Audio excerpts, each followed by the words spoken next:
Welcome to Hurrdat Sports Live. Down to the gun, Latif takes a low snap, handoff Nelson, starts right, cuts back left, has a lane, 35-30, 25-20, left side numbers, Nelson is gone! Touchdown, Huskers! What a start! Mekhi Nelson, 38 yards to the house. But Bouchel is blasted in the end zone for a safety. And Tyree Wilson off the edge. Snap there. Carlson swings. Carlson has it! Second and goal. It's Singletary picking his way up the middle, and Singletary down in for the touchdown. And Lance from the pocket gets picked off. Off the deflection, and here we go with the run back inside the 20. McMillan is in for the touchdown. Burrow is under pressure. He's sacked. And there it is, a record that has stood nearly a quarter of a century as a new leader. As 30-year-old Myles Garrett records his NFL record 23rd sack of the year. It is touched, and there's the horn, and the Huskers knock off Michigan State. Move over, top 10. Make room for Nebraska basketball. Make room for Daddy. 58-56, Nebraska beats Michigan State, and they storm the floor. Storm that puppy. Good morning. Welcome into Hurrdat Sports Live, presented by Next Gen Male Medical, our new friends for 2026. What's up, DB? I just saw those guys. Did you? Yeah, it was their Friday. I need to go today, I think. I got to pick up some stuff. I couldn't. So Wednesday was no good because they were closed. Yeah. And I saw them Wednesday before Christmas since we left on Friday. That seemed like a long-ass time ago. It sure does, doesn't Man. it? How long were you in Vegas? Way too long. 6 days? 5 days? Six. That's a long time. I was pretty I was disappointed in myself, but That's about 2.5 times longer than anybody needs to be in Vegas. yeah, 100%. By Sunday, I wasn't even really coming out of my room. Yeah. So I made only one minor mistake. I got on the wrong bus that was actually going to Allegiant Okay. for the Giants game because they went right after practice. But it was just a walk over the viaduct because basically Allegiant is connected to the W. Okay. So it's a 7-minute walk. And there were a couple other, the trainer guys, equipment guys wanted to change. And so I was like, hey, I'll walk back with you. So Shay and I walked by a sea of black and silver nut jobs. God, they closed the viaduct. They closed the overpass down, and you can just walk from Mandalay or wherever. And it was like Raider fan is there anything more stereotypical than a Raider fan? Sounds pretty awesome. Are they any less crazy than they were in Oakland, or is it kind of the same vibe? Same vibe. Yeah. I mean, the face paint. Got the whole thing. What do you call the little thing that goes soul patch? Soul patch. Yeah, the soul patches, the sunglasses, even the ladies. Ladies had soul patches too? But I did see the biggest bottle of tequila in person I have ever seen. Yeah. Yeah, and their whirlpool seating in the end zone. Yeah. There's like tequila stations. Really? Oh. We were setting up. Did you almost hop in? You're like, let's go. We were setting up the day before, and Jess and Ben and the important people were down on the field. And we were up, and I just was practicing using my binoculars. So I handed them over to B-Mac, of course. He gave them back to me. He said, that should be close. I just started perusing because it was basically empty. And I was like, oh, my gosh. They have tequila Raiders. Yeah. They weren't keg. I mean, they had like 7 things of 1942. They had like 6 Clase Azules and 1. That's their tailgating tequila. So that would be like the equivalent would be like you tailgating and you grab like, a case of Yingling to tailgate. I mean, that's roughly the equivalent. I was like, what is going on? Like, what's happening right now? What's going on? Yeah, so I didn't eat anything good the first 3 days. I threw out my first 2 orders because I didn't eat before 8. Something was clearly wrong with me. Yeah. So, because every day seemed the same. Mm-hmm. Like, you got up, my clock sucked, so I couldn't really sleep. And so I was up early. I mean, we're talking like 4 o'clock, 3:30. Their Vegas time? Yeah. Oh, jeez. Every day. Oof. And so, we hop on the bus, go to Gorman, do the Gorman thing, not Chris. Bishop. Yeah. And threw me for a second, but I was we'd like, wait. come back, and I wouldn't be hungry. So, but I told myself, okay, grab what the players eat, and then if I get hungry, I don't have to leave my room. Okay. It's not how it worked? No. Hey, your boy, this is a terrible secret. I'm going to blame it on the fact they got it wrong, and I'm not going to be a snob. Okay. Hey, that's a secret. That's a secret. I said that at the dinner table yesterday, and Caleb looked at me like I was an idiot. They rolled in and out.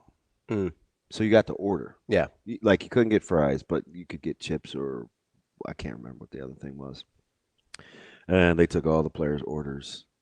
Then they call your name out, whatever. I was like, all right. I know In-N-Out is super overrated. That's my hot take. I said, but if I don't feel like going anywhere tonight, like I could just at least do the You just grab the patties, right? yeah. So I said, hey, double, cheese only on lettuce. She said, oh, so just protein? I said, yep, just protein. Man, they were like, order for Damon? And I had waited like 20 minutes. And the buses left as they filled. Sure. So, like, when the first bus was ready, like, that thing rolled. Yeah. So, I was ready to go. I'm telling you. Because the first 3 or 4, it was all work, which is fine. Right? I'm not going down early for a vacation. So, Jess and Brandon, those guys had everything, like, mapped out. Hey, we're doing these interviews. You got to change. I mean, it was like, we had to do stuff for Sports Nightly. So, whatever. So I was ready to go. Yeah. Like, and they know now, it's like, God, when this dude shuts it down, he all the way shuts it down. Like, I'm not saying anything. And I sat in the last seat. Did I send you the picture where I was sitting in the last seat of the bus? Yeah, I made a joke. Yeah, Rosa Benning Parks. But anyway. So she gave it to me and I looked at it and I was like, huh. And she goes, oh, their customer service is fantastic. She's like, oh, is that not right? I looked at that line, looked at all the players, still had to order. I was like, no, it's fine. So I got a plastic bag. And lo and behold, what player would say to me, I can't believe you're going to put that hot food in a plastic bag. All those microfibers and stuff. Like, what are you doing? That's Christian Jones. 1,000%. That is spectacular.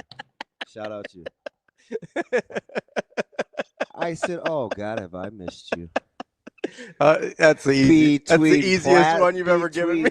Plastic contamination and chemtrails. I was going to say, I immediately thought of the chemtrails. Where have you been all my life? And he goes, hey, by the way, I haven't seen any chemtrails in Vegas. Might be close to Area 51. We should head on over. I said, oh, my God. Oh, my God. As soon as you said microplastics, I was like, that's CJ. 100%. Is there anything more Christian than that? It's just like, wow. That's incredible. Yeah, so, their assortment. So the first day, the dude that delivered the food, because they got all their food, I told you, it's an elaborate setup. And the nutritionists get all their stuff ready. The people, the first vendors were Nebraska fans. Oh, nice. It was, I think his last name was Young, and he had his son. Steven? So, well, actually, when I passed by the first time and I came back because I had to grab one of the coaches off the bus, which was not good, but he blew past the interview. Yeah. And I was like, fuck. You're like, hey, bud. Do I go get him off the bus? Hey, I think you forgot. So anyway, dudes were like, he's like, DB? Yeah. I looked over my shoulder. I was like, yeah, what's up? He goes, oh my God, we listened to the pod. He goes, and he introduced his son, and he's like, what's up? I was like, oh man, you guys listen? And I looked at him. I said, well, if you do, then this isn't out of the ordinary for me, because I looked like a chicken. with my head cut off. It's kind of like, what's going on? Well, and Brandon, he was like following me so we could be mobile. Yeah. Like he had the handheld, and so I had to go back and forth like 3 times. Change it was a total debacle. But the food was such high quality. Yeah. Outside of In-N-Out. Well, yeah, In-N-Out. I'm not an In-N-Out guy. But like you eat now. Yeah. So, which might be part of the problem. They're gonna have to revamp. I don't know. They're taking a look at everything from top down. So I'll be curious to see. Did you have a sense that it was going to go that way? No. So I said 31-20. Okay. It's a 31. What was the final? 44-22. 44-22. I believe. Yeah, I said 31-20. So you thought 2-score win for Utah? Yeah. But I said, I told Kyle, I was like, man, I said if I was a gambling man, like I'd take, which I notoriously am. Mm-hmm. I'd take Nebraska in the points. Yeah, the 14 seemed like a lot. Yeah. Especially, and it obviously did not matter. But like, I did think the coaching situation was super weird. So, there's a couple of things I would tinker with. Mm-hmm. I just don't know enough to know like if that's how they want to do bowl prep for Nebraska. Yeah. But there's a couple of things I would probably gave me pause, but I wasn't shook. On like how things were operating. Yeah, because I listened to a lot of other coaches, mm-hmm. And I know he's a total unicorn, but the methodology isn't. So I listen to him all the time, and I know you hate. Like, what'd you say in the group text? I sent you something. You're like, I don't know. I just have an irrational hate for that guy or something like that. Yeah, probably. That sounds like me. So I listen to a lot of what Cignetti says. Oh no, what I said was, I can't put my finger on why I don't like him because I agree with almost everything he says. Yeah. So it just so happens on social media, like the clip that we watched to start the playoffs when Doc Whitman came to talk to Westside. Mm-hmm. He's talking about maxing out and kind of the philosophy. And he played a clip, and he's like, hey, some of you might recognize this guy. And it was Cignetti. And I told you it was way back when he was at Indiana, Wooey, Fort Wayne, Bowie, Union, Lafayette, like wherever he was. Elon. And I said to you on the show 2 months ago, I go, the crazy thing? He's always sounded like this. He said the exact same thing that he said the other day after they won. Which I appreciate the consistency. I do. And so, there's some things in there that we had this huge retreat yesterday for the coaching staff. And it's like at the at 118 building for the high school. And I mean, a lot of the processes and stuff that we talk about trying to elevate are very, very, very, very, very, very, very, very, very, very similar. To Cignetti. Yeah. So there's things that I'm like, I would tinker with some things, but I'm certainly not going to throw the baby out with the bathwater. You want me to give Cignetti a compliment? Yeah, you can. So one of the things I don't. So if you're going to give me the Indiana comparison, I think we should start with taking away what the methodology is. I don't think it's apples to apples for sure with the job. So the thing that I appreciate about Cignetti is I have a soft spot for people. Clearly, he has a conviction in himself and the way he does things at a level that most people do not. A, I appreciate that. It's unwavering. And B, I appreciate a consistency of message, especially when you're like on the way up and it sounds crazy. Right? Like I appreciate. So you think he was ahead of his irrational confidence? I think so. I think this is probably why I don't like him. He's probably got a little bit too much of me in him, if I'm being honest. Yeah, I don't like you either. I know, right? So like I get it. Ravi? There's this part of me that's like my confidence often outweighs where I'm currently at, but it's like, oh, I'm gonna get there. How much stock do you put in the fact that he had almost 40 years in his three-headed monster they took with him? I mean, that matters a lot, right? Because we've seen coaches try that and it didn't work. So that's the thing, is you have to be right about those guys. Yeah. That's the secret sauce, right? Because you can have, I mean, listen, you can bring everybody you want with you. If they're not any good at coaching, it doesn't matter. Yeah, I get you. Right? Yeah. And like that's sort of the thing I know a lot of people have been weighing with Coach Rhule and some of the staff changes. They're like, well, he keeps changing the staff. It's like, So- and if he didn't change the staff, you'd be mad about that. I'm just telling you, like, that's It's tough. That's kind of a misnomer because I agree. And it happens, I guess, for different reasons. Some guys get their staffs pillaged. Some have to get rid of them. Some it didn't work. But I do think, on average, it takes 3 or 4 years to get your staff right. Sure. And sometimes it can be painful. Yeah. Who did you say you were talking to that said that? I don't want to give him up, but he is okay. he coaches in the Big Ten Conference. Yeah. He is a head coach in the Big Ten Conference. Yeah, because you must have told me that off air. That you were talking to somebody that's like, yeah, it probably takes 3 or 4 years. Yeah, he said, he goes, and he's very dry. Mm-hmm. Like his reputation is very dry. So when he offered it, because we were talking about another coach on his staff. So when he offered it, he said, yeah, your fan base will probably losing their mind, but he's not wrong. Mm. And I felt like,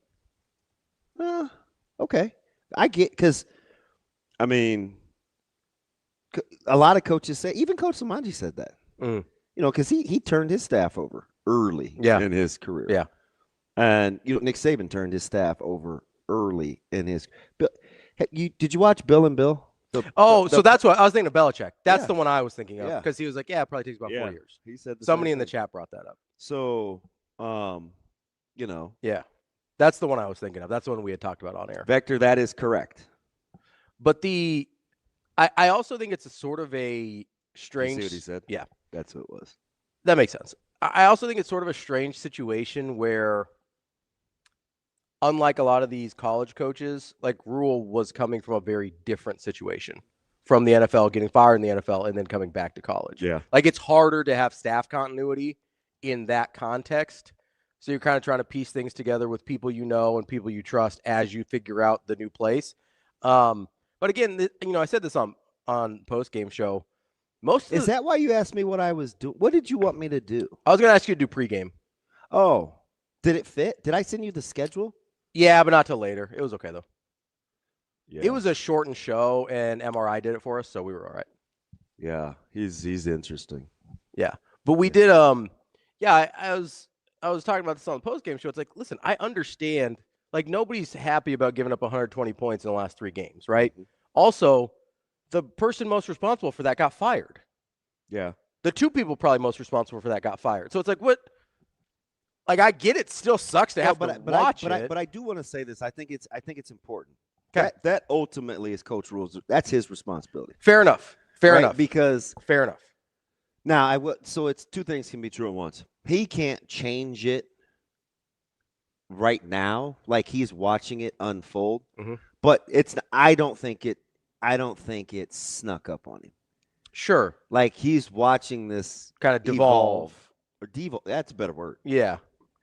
Sort of like disintegrate in front of his eyes. Yeah, this ain't good. But I think he saw it early too. So the one I think you were hoping for the best. So I was hoping for the best. Do you know the thing that like this is gonna sound he's got to own that. This is gonna sound a little crazy. Yeah, I mean he made the wrong hire mid last offseason. Like that's just full stop. That's He's got to own it. Right? So that's on him. But you know the weird thing as I'm watching that game, and because there was a part of me that thought and I said this, if they're able to get this and look that dramatically better against a very bad matchup, by the way, for what they've been bad at this year, and look dramatically better defensively in 4 weeks, just with a guy that makes their life simpler, I'm going to be pretty pissed. Yeah. So like there was a little bit of me that was relieved that it was actually a bigger problem than just, hey, make it simpler, stupid. Like, I know that sounds super weird because you obviously don't want to. I wanted Nebraska to win. I thought they could win. Mm-hmm. And you obviously don't want to see anybody score 44 points on them. But there was a part of me that was relieved that it wasn't that simple of a fix. Yeah. Because I would have been furious it didn't get fixed earlier. Yeah, I thought he said something interesting before the bowl game that I don't think should fall on deaf ears. When he talked about, the injuries at the end of the season, mm-hmm. and he said, we've got to take a look at everything, nutrition, strength and conditioning, how we practice, the day-to-day. Mm-hmm. Like, that lets me know that some of the things that give me a little pause at least will be addressed. So you're like, I'm not sure if I do it that way. Yeah. Yeah. Because you never know if you're right. Sure. Yeah. Right. I mean, I'm just irrational enough to think like, I'd probably do it like this. Sure. Right. Because I think I don't know if most people would. Bowl game practices are different. Okay. So number one, and this is total hindsight, I probably would start with the days off. I think were not right. The amount of days they took off before Christmas. Gotcha. Like I'd start right there. Like that's right. Because when Caleb told me like 4 days, I was like, it seems like a long time. Seems like a long time. But I couldn't remember. Yeah. So I'm like, and then was he trying to let guys get home? Yep. Yeah. Yep. Because it's hard. That's hard to do and spend any time at home if you have to take a flight. So one of the things that I'm curious, I'm dying to see it. He's such a player, like for the players, like concern. I wonder if he'll not be as much. I mean, there's certain things you have to sacrifice. Well, it starts with the non-negotiables. If you're gonna be the type of team you want to be. Yep.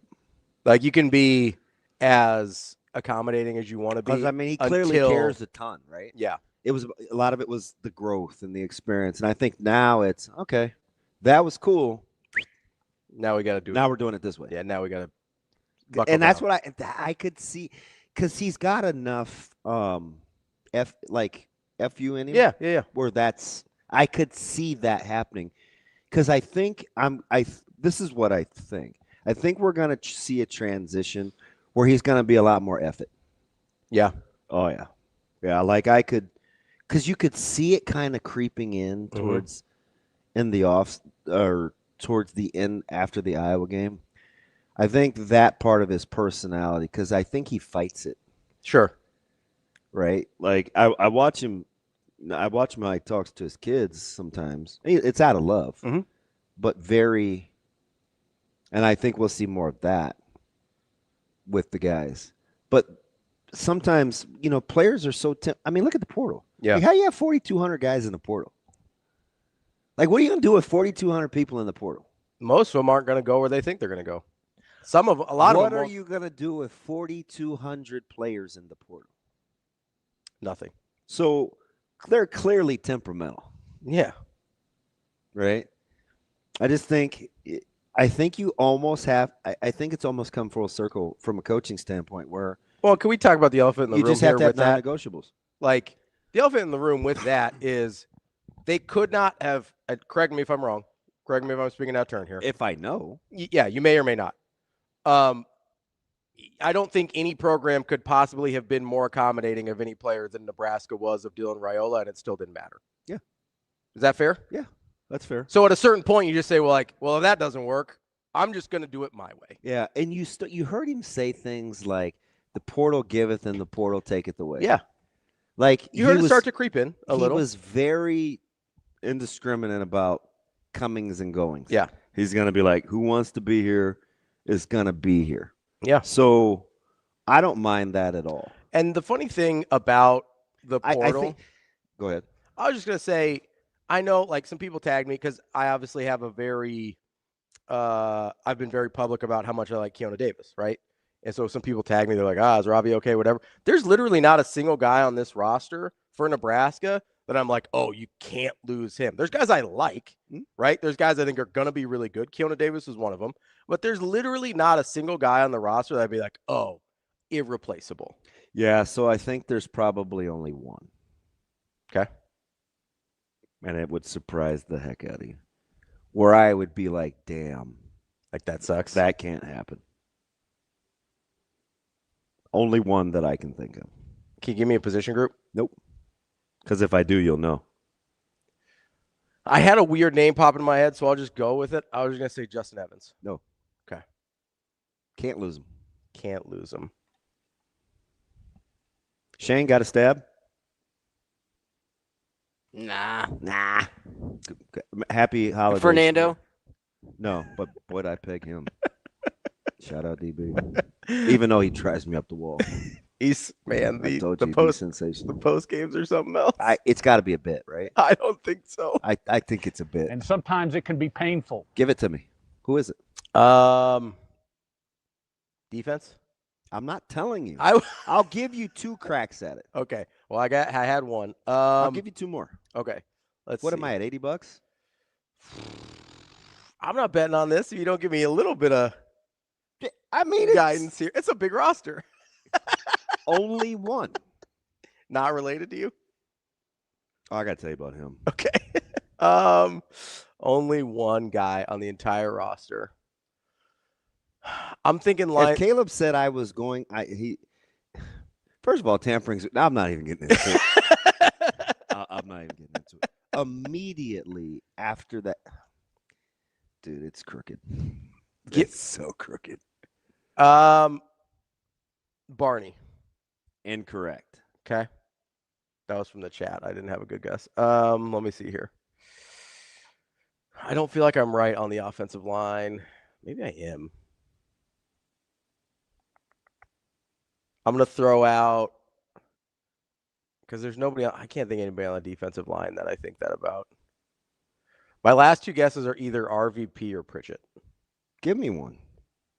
I mean, you sucked the whole morning so far, so. I'm going to go, I think Pritchett's important. Correct. Okay. It's Pritchett. Okay. That is the guy that I would be bummed about. He's just getting really good. Yeah. And I think he will flourish with Wade. With Jeep. Yeah. Yeah. And that is one where you want the proof of concept with a high-level guy. And he stayed the course. He kind of went through it. Yeah. Yeah. That makes sense. It's Pritchett. That would be the one guy where I'd be like, fudge. Yeah, that would suck. Yeah. But for the most part, the roster is kind of what it is. And there's a ton of guys I like on that roster that I think are going to be really good, but most of those guys have not shown that they can contribute to super high-level winning football in a way that I think is irreplaceable. Yeah. So I'm with you. When I look at this roster and it's like, yes, I am bummed that Keona Davis is in the portal because I think his best football is ahead of him. He also had 1.5 sacks in 25 career games, right? So I'm not sitting here. If I'm going to sit here last year and be like, yeah, I mean, it sucks that Jamari Butler's gone, but the production wasn't. So what they need to figure out is why so many guys are sometimey. Like if I was going to compile a list of top 3 things to attack, why are some of my guys so situationally dependent on their performance? They're too moody. Why? On their performance or on their effort? Well, they're one and the same. Okay. Like sometimes you watch Wanari, who I love. I'm actually developing a fan. I love Wanari. Now he would be he's a challenge to coach, but it's in there. Yeah. So you know me, I'm like, I'll find it. Let's go. Yeah. So that's number 1. Like, why sometimes like super violent, getting up blocks? So I have to look at rigor. Like, are they really doing hard things every day? Then one of the other things is how does it go south so fast? Fair question. Like, why when the wheels wobble do they come all the way off? Yeah, you don't just get a flat tire; the entire axle falls off. It's like the thing just skids. That's off the road in a hurry. That's number 2. What do you think number 3 is? Why so sometimey? Why does it go south so fast? I don't know. You have to find a true alpha. Okay. A true alpha. Because, I mean, if you want a dirty little secret, for as talented as people think we were, and we were, yeah, it wasn't always smooth sailing. Sure. So somebody had to sturdy that bad boy. Yeah, somebody got to take the wheel. Yep. You need a cut stopper. Mm. You have to find a cut stopper. Yeah. Like, because you're going to bleed a little bit. You want that guy in the corner, man, that can give you the right amount of salve, can get that in swell rolling. Yep. You know, you need a cut stopper. Mm. Now, they're all kind of connected, but those are the three things that I would attack. Yeah. Let's take a quick break here. We've got Bill Bender coming up next. Going to talk a little college football playoff with Bill Bender from the Sporting News. That's He's DB. so early. He must have a show. He's got stuff going on today, apparently. Yeah, because we got to get back in the bowl game. We'll get back into bowl game. We'll get back into transfer portal. We'll get back into all of that. That's DBM Ravi Lulla. It's Hurrdat Sports Live.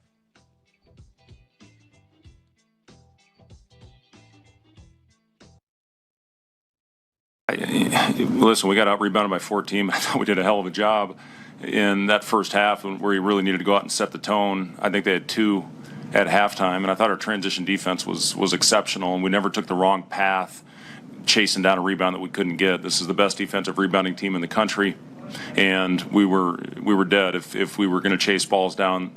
So, I thought our guys really followed the game plan. And those were the keys. We had 2 of them tonight. It was get back and rebound, and I said it about 1,000 times in the last 3 days. Not very often are you going to win a game when you shoot under 25% in the second half against a top 10 team. But I thought our activity on the defensive end, 19 turnovers, is what we forced. They take really good care of the basketball. And that was the difference, was finding a way to manufacture some points.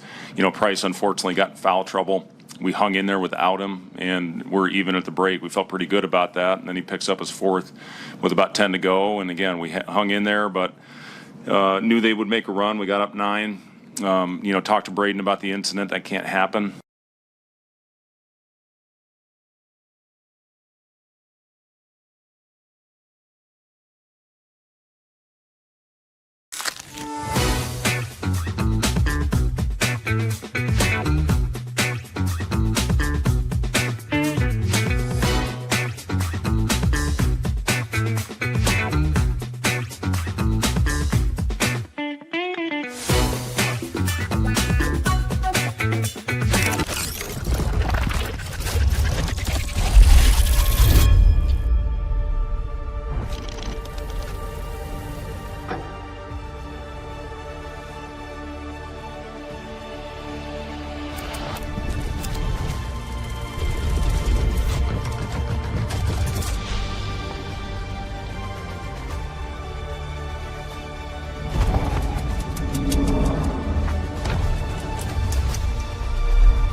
Yeah, our guys it's all mental. Our guys just bought in a little bit more to the pace that we want to wrestle and just confidence in their attacks. I think, this game is, man, it's a mental game when you get out there and, it's like Harley Anders right at the end, He ended up getting a major, which was really great, but you just, you sometimes you just need to be able to hit a move or get a little break where it opens up some leeway where hey, I'm confident in this, And so just to see them a little bit more confident in their attacks was really good. We've spent a ton of time on it, and it was good to see. I think Alan Kaler, man, just little details from winning that match. That kid's a round of 12 guy, and he's been around a 12 guy a couple times, I think.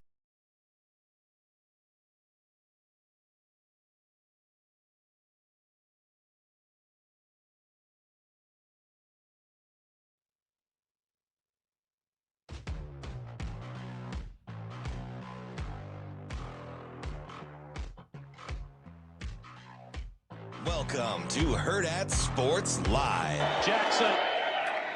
Hit. Falls forward with the ball and into the end zone. Touchdown, Ohio State. They're thinking touchdown. No more timeouts to work with. So they're looking to throw. And Mendoza flips it. Easy pitch and catch. There's Omar Cooper Jr. And Indiana stretches the lead before halftime. What a show by the Hoosiers in the first 30.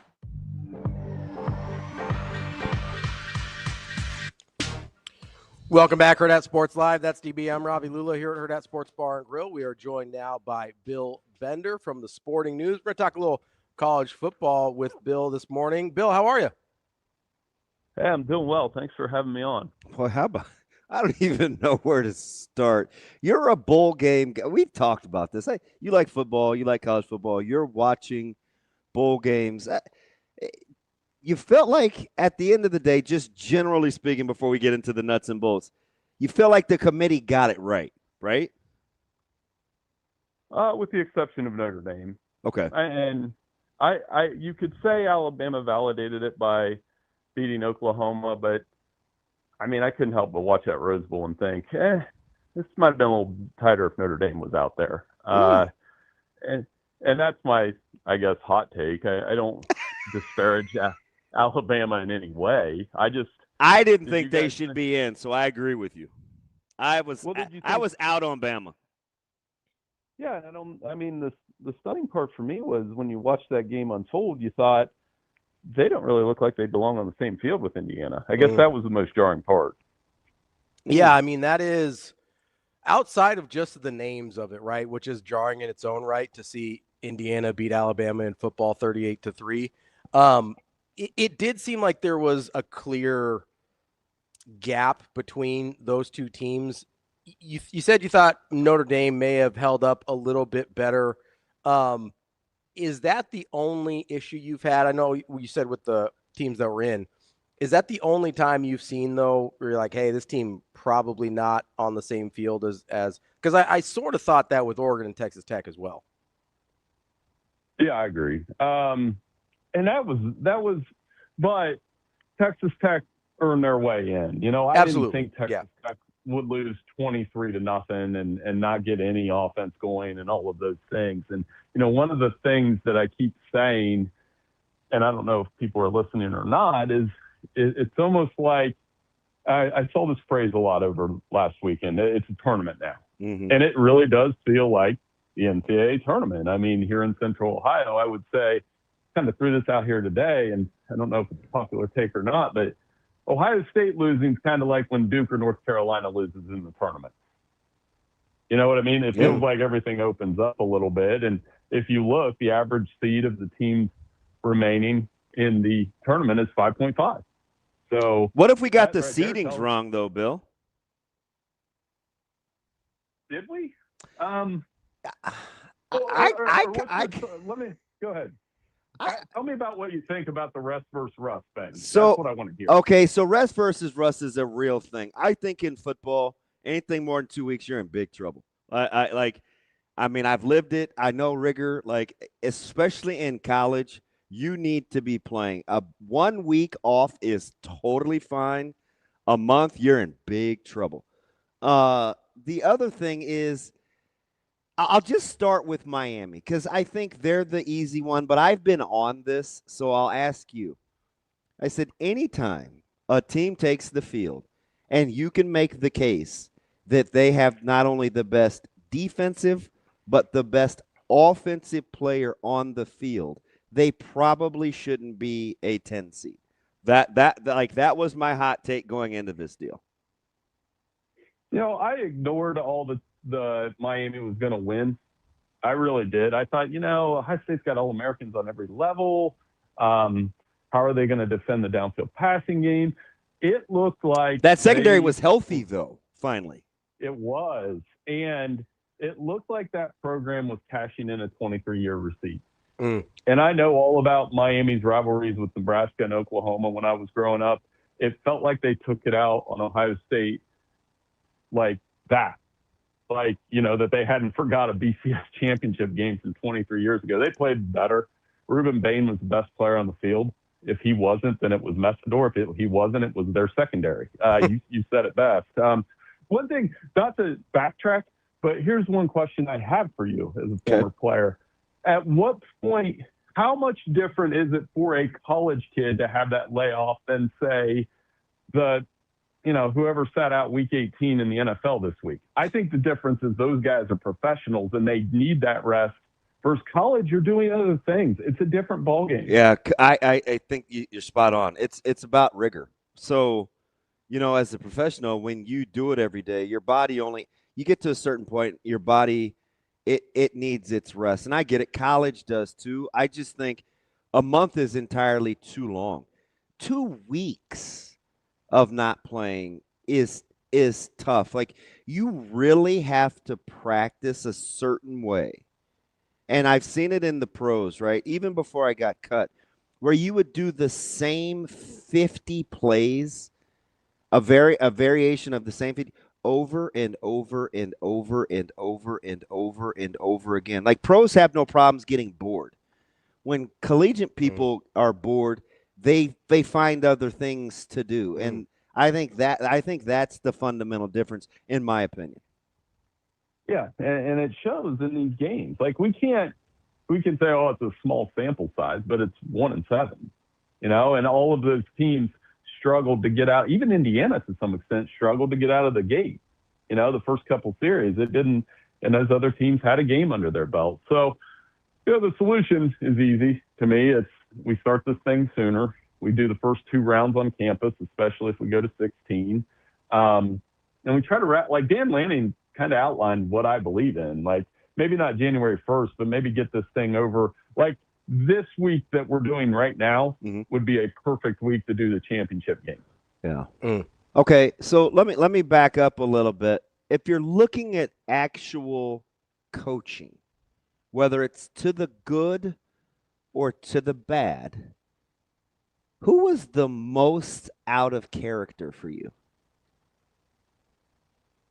Ooh, that's a good. Well, Kirby was. So he's been historically good, and you thought like he's really bad. Well, he panicked a little bit, and the reason why he panicked was Trinidad Chambliss got hot. It was like I can't remember which announcer it was. It might have been McElroy made an NBA Jam reference. Yeah. Chambliss heated up a little bit, and I think that went into the decision to run a fake punt, and then on the next his secondary was decimated too, boy. Woo-hoo. Yeah, and Trinidad played great. So I'm not saying Kirby Smart's a bad coach. I just think he had a couple decisions which he owned up to later. Ryan Day didn't have the best night either. Especially in the first half. That game really turned on the pick six. Where they jump a wide receiver screen. So, but those guys are proven coaches. I can only go so far in my criticism of either one of them. How about Cristobal to the good?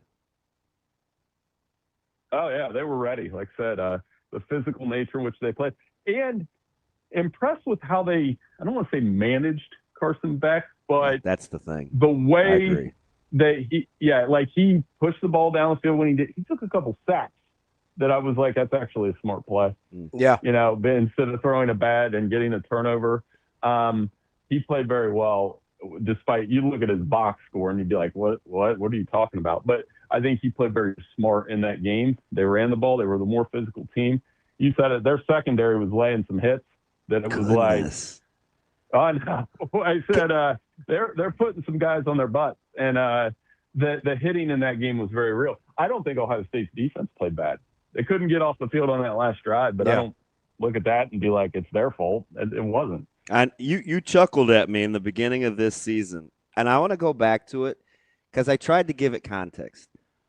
I was talking about Jeremiah Smith, and I said, there's all this talk that, he could play in the pros, and this year, and I'm like, I don't know, guys. Like, I love Jeremiah Smith, but I do think he comes with some caution in terms of projecting him to the next level as a big-bodied, kind of non-traditional route running wide receiver.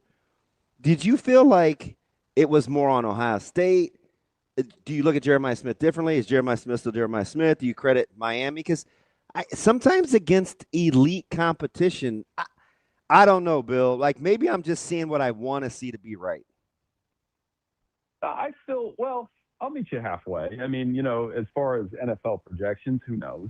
I thought the talk was way too fast over his prowess. That's fair. I mean, but I would say he was an automatic target for Julian Sayin all season. He was their best offensive player in that game. There's no question there. I think their struggles on the offensive line were magnified in this game, and Julian Sayin's going to take a little criticism. Yeah, he had a really good year, but I mean, they got after him a little bit, and Ruben Bain and Messidor sped him up. Now, I'm curious to see how this goes with as far as Jeremiah Smith. There hasn't been a receiver taken number 1 since Keyshawn. That's a long time. Yeah. And so if we're talking about that, I get what you're saying. I still think he'll have a very successful NFL career because I trust the Ohio State receivers I see at the next level. I mean, JSN has been unbelievable for Seattle this year. Olave pre-injury was starting to come on. You know what's kind of funny, Bill, is that's sort of why I've pumped the brakes on Jeremiah Smith. I was like, because sort of just pump one of these out every year or 2 or 3 of these out. Like, I wasn't. And this isn't I'm not trying to hammer it. I'm just saying Jeremiah Smith. It's impossible for him to meet the expectations. Jeremiah Smith is just as good, in my opinion, as all of those guys. I don't know what his NFL career looks like, but I was like, I wasn't 100% convinced Egbuka wasn't the best receiver on the team last year. I agree. Yeah, and he's obviously really, really good. So it's like he's the next great Ohio State receiver. I get that. It seemed like people were trying to put him above everybody else, and I was like, that feels premature. That's fair. And, we'll see where they go from here. I know the Brian Hartline leaving and Ryan Day calling plays, that all got a lot of pub, obviously, during the game and after. But I just think Miami outplayed them. Kind of how I feel about Ole Miss. And then it sets up this week where Indiana, both of these games are tough for me to predict, honestly. I think Indiana should win, but rematches are tricky, and Oregon played really good defense in their matchup. And then, my instinct is to pick Miami, but if Trinidad Chambliss goes off again and kind of takes over a game, and I can't predict how the coaching stuff works with guys coming back and forth. I think that's the biggest story of the playoffs to me. Let these coaches finish the playoffs. Please. Fix this calendar, please. So they're not trying to do 2 jobs at once. That's too hard to do. I just wish they would move the portal date to May. Like, I'll say it's a super easy fix, Bill. I don't know why that's so difficult. Well, not just that. If I think you fix everything with 2 changes.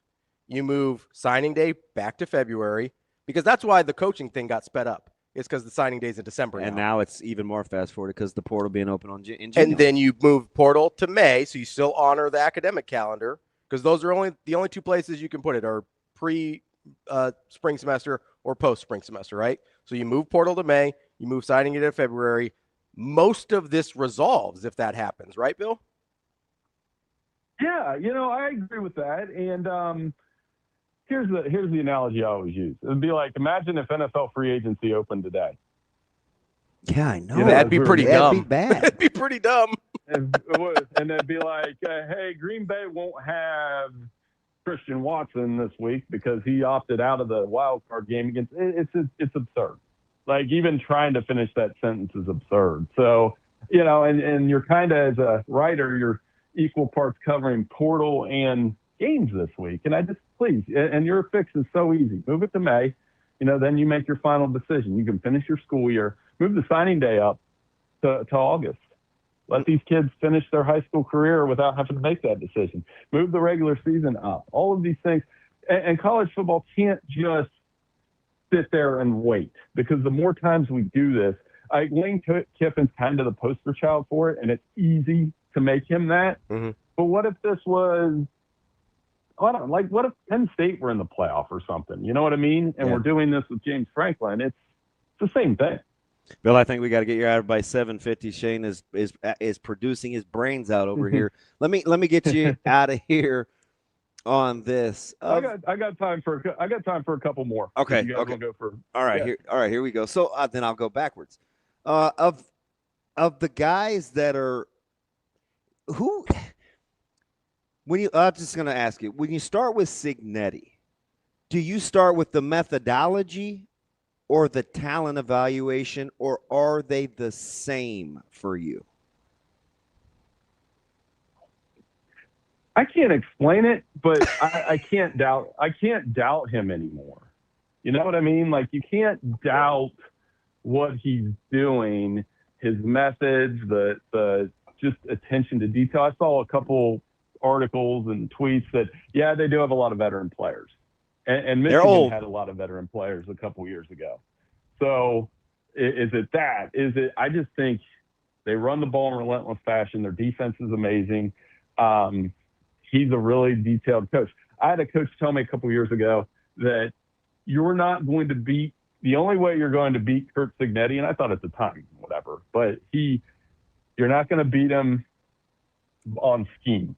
You will beat him because you just have more talent. Better players. And that kind of better – you just have better players, and he can't beat that. And right now they've got the players to match the scheme. And Fernando's playing great, and it was just thoroughly impressive. Now, like I said, when they get into this game with Oregon, I don't know if Oregon's players are far and away better than them, but I think there's not a talent gap. Yeah. So it is definitely – and Dan Lanning, he hasn't seen a fourth down he doesn't like. Yeah, I think 4 is too many. I'll take the Ducks all day long. I get it, the physicality, and Oregon gives me the willies sometimes with how many points they leave on the field, but I think 4 is too many. Yeah, and that one was tough to pick, and I think Dan Lanning and that it really comes down to I think both teams will struggle to run the football, so it's going to come down to Dante and Fernando, and Dante's a really good player. That defense for Oregon really got after it. That secondary is for real. Finney's a dog, isn't he? Yeah, and I like him at the safety spot too, because they're not electric athletically, but man, do they get to where they need to be. Like, and he's just redshirt freshman. Like, they needed that back end to come into play. And I get it. They don't jump off the screen twitchiness. They don't miss, though. They get you down to the ground. They do. And I think, one of the things with Oregon is, like you said, the points off the board. That can't happen here. They were playing nice in their press conference, making each other laugh the other day, but I think that's a matter of respect. Yeah. And here's the thing. I'll run this by you guys, and a lot gets made off the bull metrics of, is this conference better than this conference, blah, blah, blah. The Big Ten had a very good bowl season, and the healthiest thing for this conference would be if they had a third different school win a national title in 3 years. I put this stat out there a little bit. The last school to win the Big Ten or national title for the Big Ten as a member of the Big Ten that wasn't Ohio State or Michigan was Michigan State in 1965. Oh, goodness. That's 60 years ago. So if you want to shed this big 2, little 10, big 2, little 16 now, which this is where we live in. If Oregon or Indiana were to win the Big Ten, then you combine it with the coaching ads. I love Matt Campbell to Penn State. Mm-hmm. I really like Kyle Whittingham to Michigan. I don't know how long he'll stay, but it's coaches, it's players, it's organizations, it's a mini NFL, coast to coast, and that would be huge. All right, real quick, Bill, we'll let you out of here on this. Since you kind of brought it up a little bit, I feel like I'm going to ask this. Is it a coincidence in your mind, or is it an indication of something bigger, that now that players can legally be paid, the SEC dominance seems to have eroded a bit? I think it's a factor because, we can make jokes about how they got those players in the past and was it under the table and all that. And I don't do that, but I just think the Big Ten universities I'm talking about are organized. It doesn't surprise me that Notre Dame's crushing in the NIL era. They have a lot of money behind Marcus and what he's doing. Mm-hmm. And I do think the coaches matter and the NFL talent matters. And, like I said, that top half of the Big Ten, you could lock off a couple schools off the Big Ten. And if you were the old Big Ten, or, you throw Nebraska in there and a couple others that are trying to push up, like Wisconsin, it's a loaded conference, guys. Yeah. And the bowl season showed that. I mean, Iowa put it on. I was laughing at some of my editors that thought Vandy was going to run Iowa off the field. I said, well, you clearly haven't watched this Iowa defense. This is what they do. They frustrate you. They've been doing it since like 1985. So, yeah, and I honestly thought you were going to ask me if it hurts my journalistic integrity if I pick the Packers to beat the Bears on Saturday. Interesting. I think they're favored, so that's all you need to know.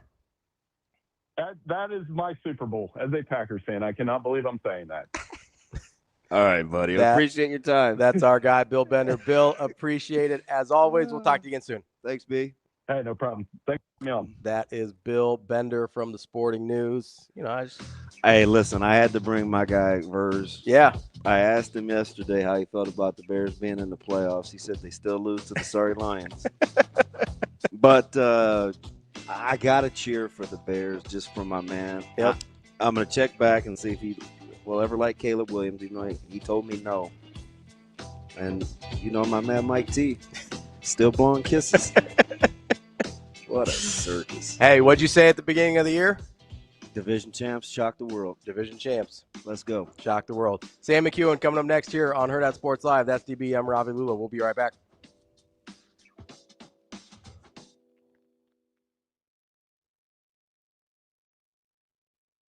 Yeah, there's a ton of work that has to be done. And I think that work for us is and we began it long ago, right? I mean, I think in terms of like looking at the off season, looking at the Big Ten schedule, looking at the travel, we coming down the stretch of the year, we're pretty beat up. So how can we do things better? How can we do things differently? From sports science to medicine to strength training. We've been studying everything, and so obviously the last 3 games make it hard to say a lot of things, but like. As I said to the guys, Henry Lutassi said in the press conference yesterday, get to back-to-back bowl games. That is an accomplishment. I don't want to forget that for them. But to get over the hump, we have a lot to do. And so, we're going to attack it, and we're going to be unbelievably persistent at it. And like I said, they're a great model, right? They were 4-8 last year, and that quarterback was on another roster, and he came in, and he's been a lightning rod for them. And now they're going to have to deal with the portal now too, So all of us have to deal with all that. So, but Pat Stewart, Keith Williams, Logan Holgerson, those guys, I think we're in really good position in terms of what we'll do in terms of personnel.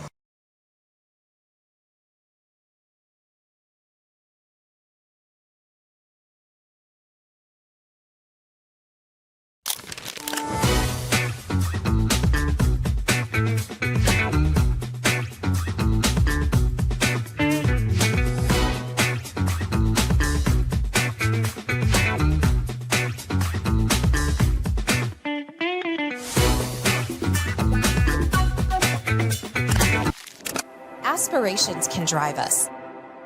Sometimes a simple gesture is what fuels the pursuit of a dream. When it's time to make your dream a reality, we are here to help.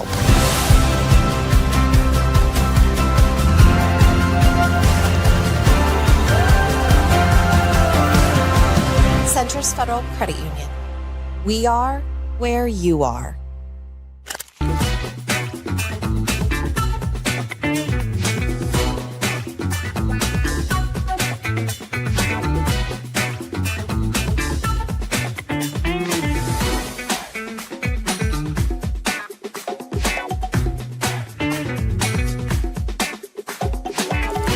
Yeah, I thought they were pretty active on post D, and so our guards were maybe not quite as deceptive as they needed to be with post feeds, but I think also it's kind of a dual problem. I mean, every time we have a stolen pass into the post, we ask our team, was it a bad pass or was it a bad catch? And most of the time, the answer collectively from our whole entire roster is it was both.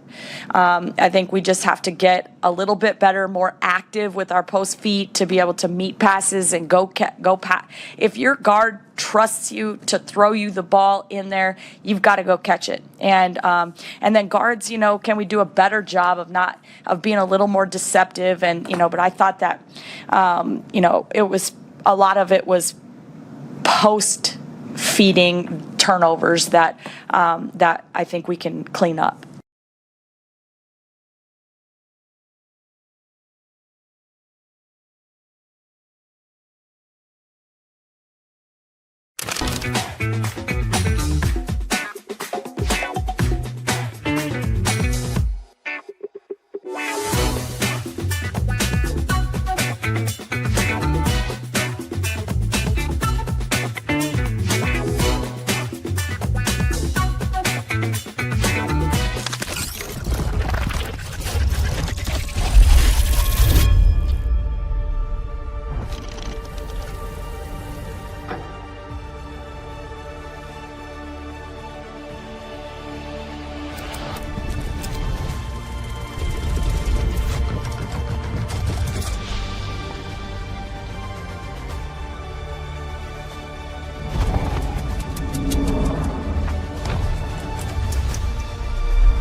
Welcome to Hurrdat Sports Live. Rode Nelson out of bounds. First and goal from the 8, out of the gun.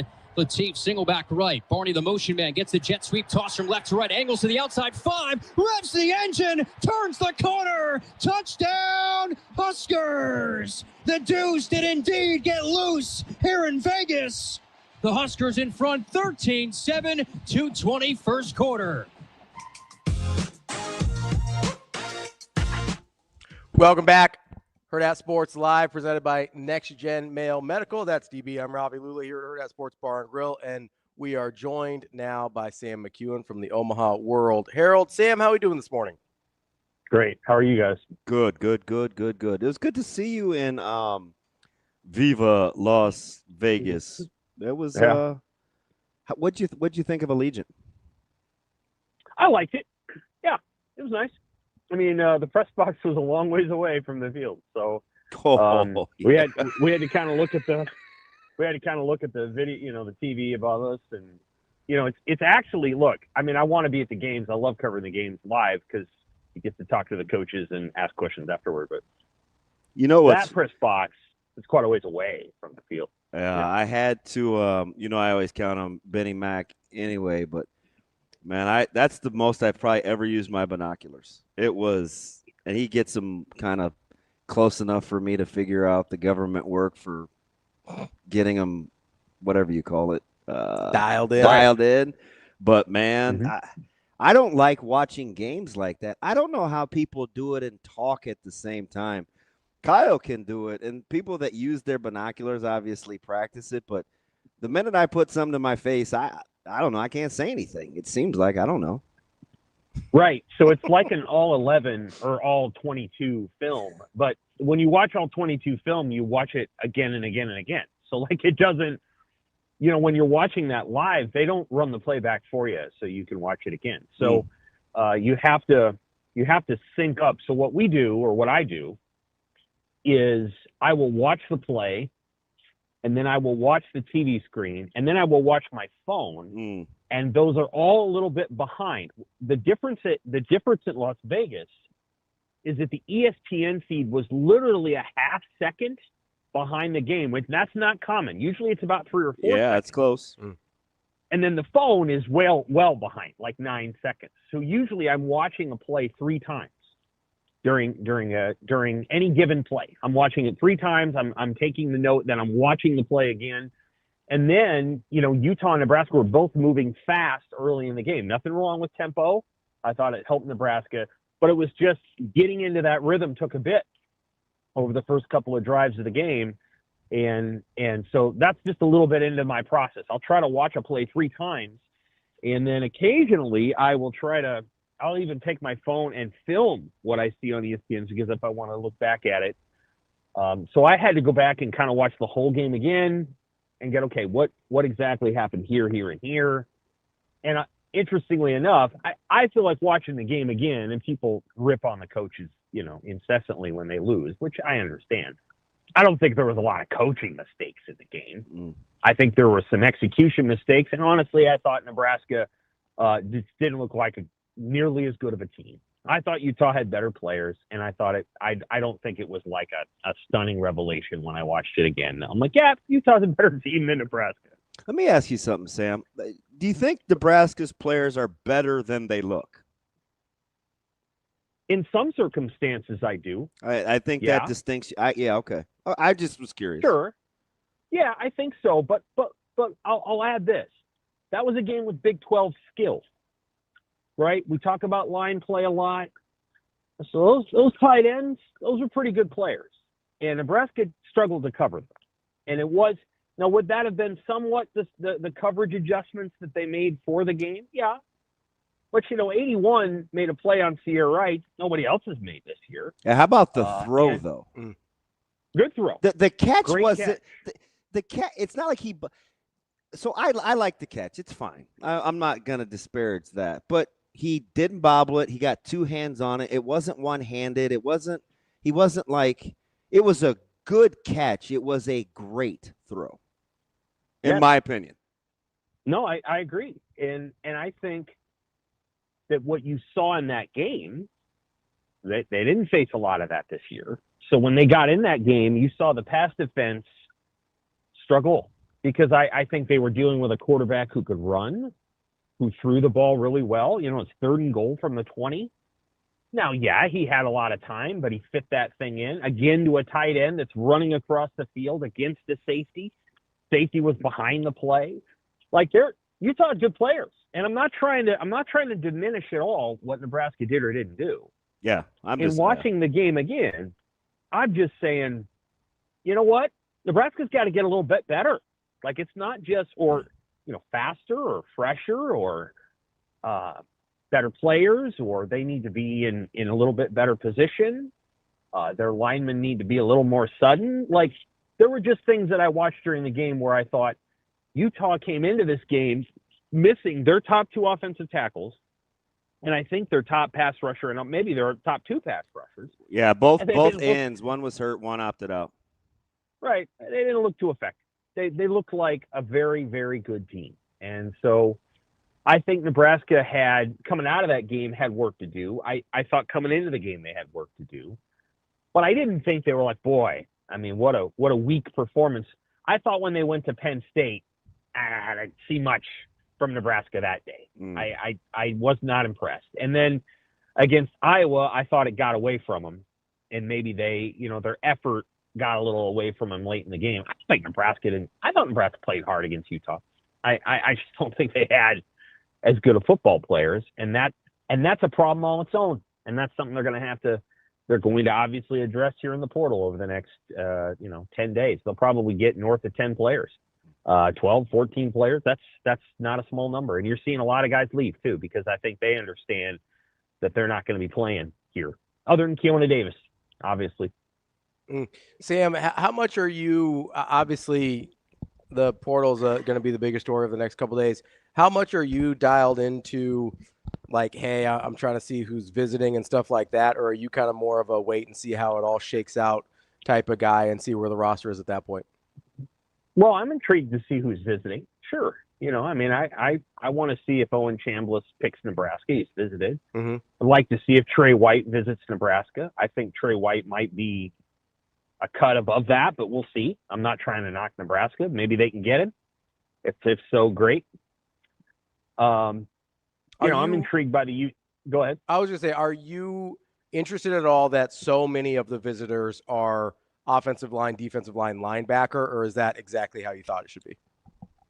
Well, I think that's what I came to understand, and I kind of talked about it on one of our Pick Six podcasts. I came to understand that was going to be the intention. Yeah. So I came to understand that the feeling was, especially on the offensive line, we'll see if they get any of these guys on the defensive line. I think you got to bring in 10 of them, and then maybe you get one. I don't, you know what I mean? Like, I don't think the defensive line thing is almost the same. It's you have to bring them in because otherwise you have no chance of getting anyone. On the offensive line, I came to understand that that's what they were going to do, and I think we've had 2 offensive linemen leave. It won't surprise me if there are more. For whatever reason, the guys that have been developing for multiple years aren't apparently quite ready. And I think they want to go out and go and get guys. And then at linebacker, no, I'm not surprised. No. So yeah. Wright and Watson Trent are gone. And, who's you've got what? You've got Vincent Shavers. You got Dawson Merritt. You got Dylan Rogers, but he was playing no, I'm not surprised they're bringing in linebackers. They don't have very many of them. I'm going to make the case behind D-line, it's the most important position to get guys. I think they have to get 2. I really do. Why is that? Just because I think it's glaring. I mean, like, I don't know. It probably takes. I mean, we could watch film, but because it doesn't make for great radio. But, it's little things. Like, I was so mad at Collinsworth last night because he was right, but he wasn't right. So Baltimore doubled at the point of attack. Nose got moved. He's a 2-gap guy. He got removed to backside A gap. So Nebraska has a linebacker in Queen that is an immediate front side A gap guy. he's doing his job. He sees run action. He's immediately front side A-gap guy. And Collinsworth goes, well, he kind of cowered and almost to take it on. I'm like, no. He knows he's A-gap responsible. He's not expecting his nose to be removed a gap and a half. The run fit inside of him pre-snap. That's a backside A-gap run hit. That's not because Queen fit it the way he did. Same as I'm saying for Nebraska's linebackers, we talk about where D-line ends up a lot, but I think linebacker, they have to do a better job of getting downhill quicker so you force balls to bounce. Like that defense is predicated, Sam, on no immediate vertical run seams. If you're going to spill, you have to spill. A lot of that is how you fit from the second and third levels just as much as it is on the D-line, if that makes any sense for radio. I apologize. No, it does. It makes sense. Sure. Right. Yes, it makes sense. I think that I'm looking forward to Rob Orch's defense. I think it's going to make more personal sense to me. I don't know if this is a compliment to Bo Pelini or not, but I understood Bo Pelini's defense. I understood when it failed, why it failed. And I understood when it was successful, why it was successful. And you could understand where the linebackers were supposed to go. And I know it was described as complex, and I think it was, but I understood it. I actually had a hard time sometimes understanding what the hell was going on this year in the front group. Now, some of that might have been because the defensive linemen were getting moved or turned. Some of it was they were trying to execute stunts that they didn't even come close to executing. They didn't actually achieve it, and so you had guys running into each other. I don't know. It was unfortunate. Sometimes they didn't get lined up, and so what you saw was the only thing I could process in my brain is, well, that wasn't where they were supposed to line up. I don't know what they were supposed to do exactly. And so I did think that Nebraska did a pretty good job of doing that to some degree in the Utah game. And you saw that they didn't give up a ton of they gave up one 40-yard run on a broken tackle and whatever, but they didn't do a terrible job. So hopefully they get better there. But Shavers is the only one returning that has any playing experience. And then Dawson Merritt, but he was hurt. Christian Jones, Gage Stinger will come back. But that's he's hilarious. He was great in Vegas. I watched him lift and rehab, and he was working out with Tyson Terry, who looks phenomenal. I mean, just kind of what they're doing with guys getting ready, I think was interesting to see. If you still want to continue to be able to provide depth, I like the plan in place for guys that are getting ready to play spring ball. That's good. I think that's good. But yeah, they needed linebackers, and I think Owen Chambliss will be one of them. I've watched a lot of his film over the last couple of days. He's an interesting player. He's very fast. So he can chase guys down, which is not a small thing. He's 6'3", and he's 210. He chases people down. He's fast, and he can blitz. He can get after the quarterback. You want my hot take? Yeah. I think Nebraska needs to get smaller, a little lighter and twitchier than I think they need to get bigger and more stout. How's that for backwards philosophy? I do. Vincent Shavers is small and twitchy. So guess what? He needs to be a little lighter and a little twitchier, if that makes sense. Yeah, he got a little. Yeah, he was. He was thick. Yeah, and he's such a great I like being around him because I think he likes ball. But I think his body type is going to change a little bit. I just think they need to be a little lighter. Shoot, they need to get faster for sure. They looked slow against Utah. They did not look. And I don't know if that's strength and conditioning or they were banged up. Yeah, I don't know. Them looking slow, and they kind of look slow. That was one of the hot takes coming out. I think. That's good. I think for some, it just depends on who you're talking about. In my opinion, you know what I mean? Like if it's some guys are uncertain, some guys, I hate to say it, some guys kind of mailed it in my opinion. It looked like they mailed it in. Some guys just weren't ready for real game action, and they were kind of thrust into it. So I think I don't want to make any sweeping indictments on strength and conditioning being good, bad, or indifferent. I just think depending on who you're talking about, I think I have a decent idea on what was going on. So they made a concerted effort, obviously, to play some young guys. Yeah. I think that's fine. But the question I asked Rhule in the postgame, and he took it a little bit different way, which was fine, is you knew you were going to incur some risk in doing that. Like, you can't expect, I'll often say this, you can't expect a true freshman quarterback to go out there and do everything you're asking him to do. The idea that TJ Lateef was going to replicate UCLA 4 times is silly. I mean, it's just not fair to him, and it's not reality. And so you couldn't expect young defensive backs who are playing the bulk of the game to replicate, like, to be able to just do everything that Deshaun Singleton would do. Yeah. Not that they didn't play well. No, I will say, like, the elephant in the room is obviously Caleb, right? So, well, he had 13 tackles. He probably shouldn't have 13 attempts at a tackle. And I see. If you're playing the way you're supposed to play, I don't know, man. Well, tell that to a guy like Caleb Downs.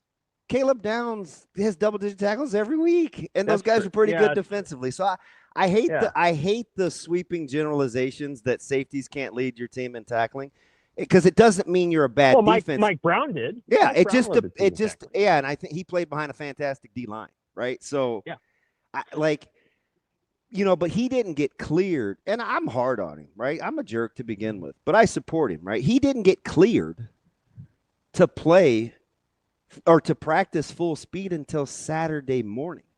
He didn't practice 3 practices before the bowl break. So when I look at his performance, I'm like, listen, I'm proud of him. He's opportunistic. He plays hard. But physically, he was probably 70% of what he was going to be. So I evaluate it on a couple of different things. I'm like, the performance, given where he came from, was a 10. His performance based on what he could be physically was a 6. right? So, I'm honest about that. And he is too. The staff is too. They rushed to get him ready. I thanked every what do you call those guys? The training staff, just to get him ready to play. And they were honest. They were like, hey, man, Coach Rhule put a lot of pressure on us to make sure he was good to go. So we were up against the clock. And I was like, I appreciate that. But I'm not delusional, but you don't luck into 13 tackles. No. And play that hard. You know what I mean? Right. And some of what they wanted to do is they took away the middle of the field. And so some of the runs bounced outside. Anyway, they've got a lot of work to do. I think that you're right, that there's a few guys that maybe didn't seem quite as fast.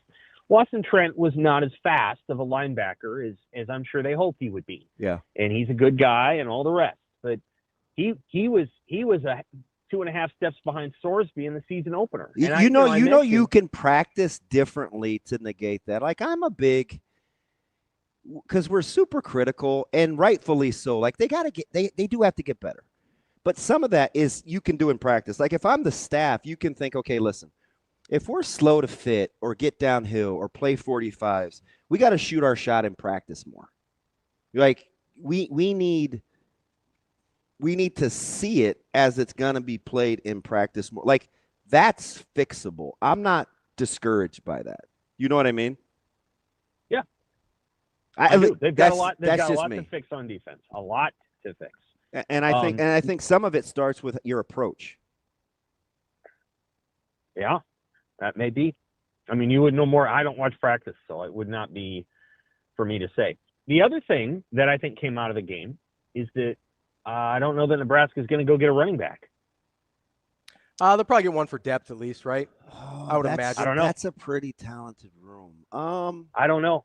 I don't know that they will. They're not going to. They're not going to overspend. I can tell you that. No. I mean, yeah, you like Mosey and Nelson at the top end. It's going to fit in the slot. Which I think they like Ives. Does it bug Sam? This bugs me a little bit. And I don't know if people are just trolling or they don't understand. I hear this. Well, Nebraska's not targeting such and such in the portal. They're getting cast-offs and guys like that. And I'm like, number one, people can make you dumber. But number two, we don't know who they're targeting for the most part. Yeah. Could be high end, could be not.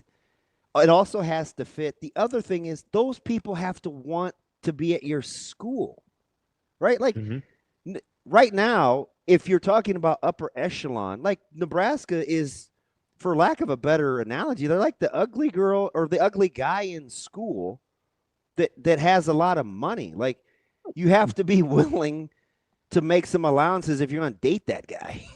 You know what I mean? But we make these sweeping generalizations like they're being lazy or they're half-assed in the portal, and this is not the case. Yeah, you don't land a guy like Chambliss and be shooting low. He's a top 5 rated linebacker in the portal, and they're gonna get him. You know what I mean? Yeah. I don't have any issues with their portal pursuits. I think one thing people will say, and it is a fair comment. We don't have an answer to it yet, is that Nebraska went and got a quarterback who has played very little college football. The best story about Kenny Minchey is, well, he should have won, or he actually did, but then they decided he wasn't the better quarterback, so they went with the other guy who's clearly very good. Like that's not. Listen, Minchey's pretty good. Then he'll prove it. Yeah, like I'm pretty excited if he's what I think he is, and obviously I'm close to those guys at Notre Dame. But if Minchey's what I think he is, that's for what that room needs: maturity, talent, competitiveness. We'll see how the performance is, but those prerequisites is what that room needs. You need talent, you need competitiveness, and you need maturity. Like, yeah, I agree with all that. That's just me. Yeah, like I agree with all that. He is going to be, and this is fair, he is going to be measured against who Illinois got, Katin Houser from East Carolina. Now, Katin Houser has played more football than Kenny Minchey. I'm not saying he's better. I'm saying he's played football. So he's going to be measured against that. He isn't going to be measured against Josh Hoover, but Josh Hoover is going to Indiana. The guy that Rutgers got is Dylan Lonergan, who was at Boston College. Who was previously at Alabama. So Rutgers went and got a guy. Nebraska's going to face these guys. Who is Oregon going to play at quarterback? Well, if Dante Moore comes back, which I don't think he needs to, but he might, then it'll be Dante Moore. If Dante Moore decides that he wants to go to the NFL and I don't know, I think he'd probably get picked before Mendoza, but maybe I'm wrong. Dylan Rhule. Is it going to be Dylan at Oregon? I don't know. If it is, then you'll get to measure what Oregon acquired and who they're playing against what Nebraska acquired and whether he's playing or beats Latif out or not. I don't know. I'm not saying Dylan's going to end up at Oregon. I know that was a rumbling a month ago, and the door has not been closed on it. Yeah, no, it hasn't been closed. That has been out there for a minute. I know. If he goes to Oregon, that means Dante Moore leaves. And some of that was Dylan's own doing, right, with social media. So that's not a secret. Perhaps. So if he goes to Oregon though, and let's say Dante Moore leaves, and he leaves, and Rhule goes to Oregon, and he's going to be the starter. That's gonna however we feel about Rhyle's time here, and I think it probably needed to come to an end. That's going to send a shockwave through the program, through the fans. They're gonna be like, so wait a minute, what? The guy that left here is gonna go to Oregon? Like that will be something. I'm not saying that Sam, they're playing for championships. What's it gonna say? That their program is better? Like bleep. Well, no, that Oregon thinks he's good enough to play for them. Okay. That's what it'll say. Oh, and I think there's an impression among some fans that he's actually not very good. Well, he's not actually very good, so it doesn't matter. If he goes to Oregon, he's pretty good. Because they wouldn't take him if he wasn't really good. Does that make sense? Yeah. So I'm a little among some fans that he's not very good. Oh, and okay. I don't think that's true. I think he's pretty good. But I think some fans think, well, he's not very good. But if he went to Oregon, people wouldn't be able to say, well, Dan Lanning's just taking a... No, Dan Lanning wouldn't take a guy that just take a guy. Yeah. He must be pretty good. And that would be one of those moments where, fans would be like, so the former starting quarterback's going to go to a team that's going to win the national championship? Well, that doesn't feel very good. I get it. That's what I'm saying. I'm not saying that's a statement about Oregon versus Nebraska. It would be a statement about Raiola. Now, if he was going to Louisville, I'm just telling you how fans are. Fans would be like, it's Louisville, whatever. He's not going to Louisville because they got a quarterback. Or if he went to TCU, they're like, TCU. But if he went to Oregon, it'd be different because it'd be like, so Nebraska's going to play this guy next year? And he's going to have all the Oregon toys around him? Like, that's what I'm saying. I got you. So, and then you got to compare that against Kenny Minchey. So Kenny Minchey will have a lot of opportunities to be really, really good. I think what we've seen on film, what I've heard about him is nothing but the gold standard of a kid, the gold standard of a leader, of a person in the locker room. But I heard a lot of that about TJ Lateef too. So he's not void of talent though, is what I'm saying. No, I agree. And I think it's going to be a real competition, and that sounds good to me. And he's going to have to win over his teammates because those guys in the locker room love TJ Lateef.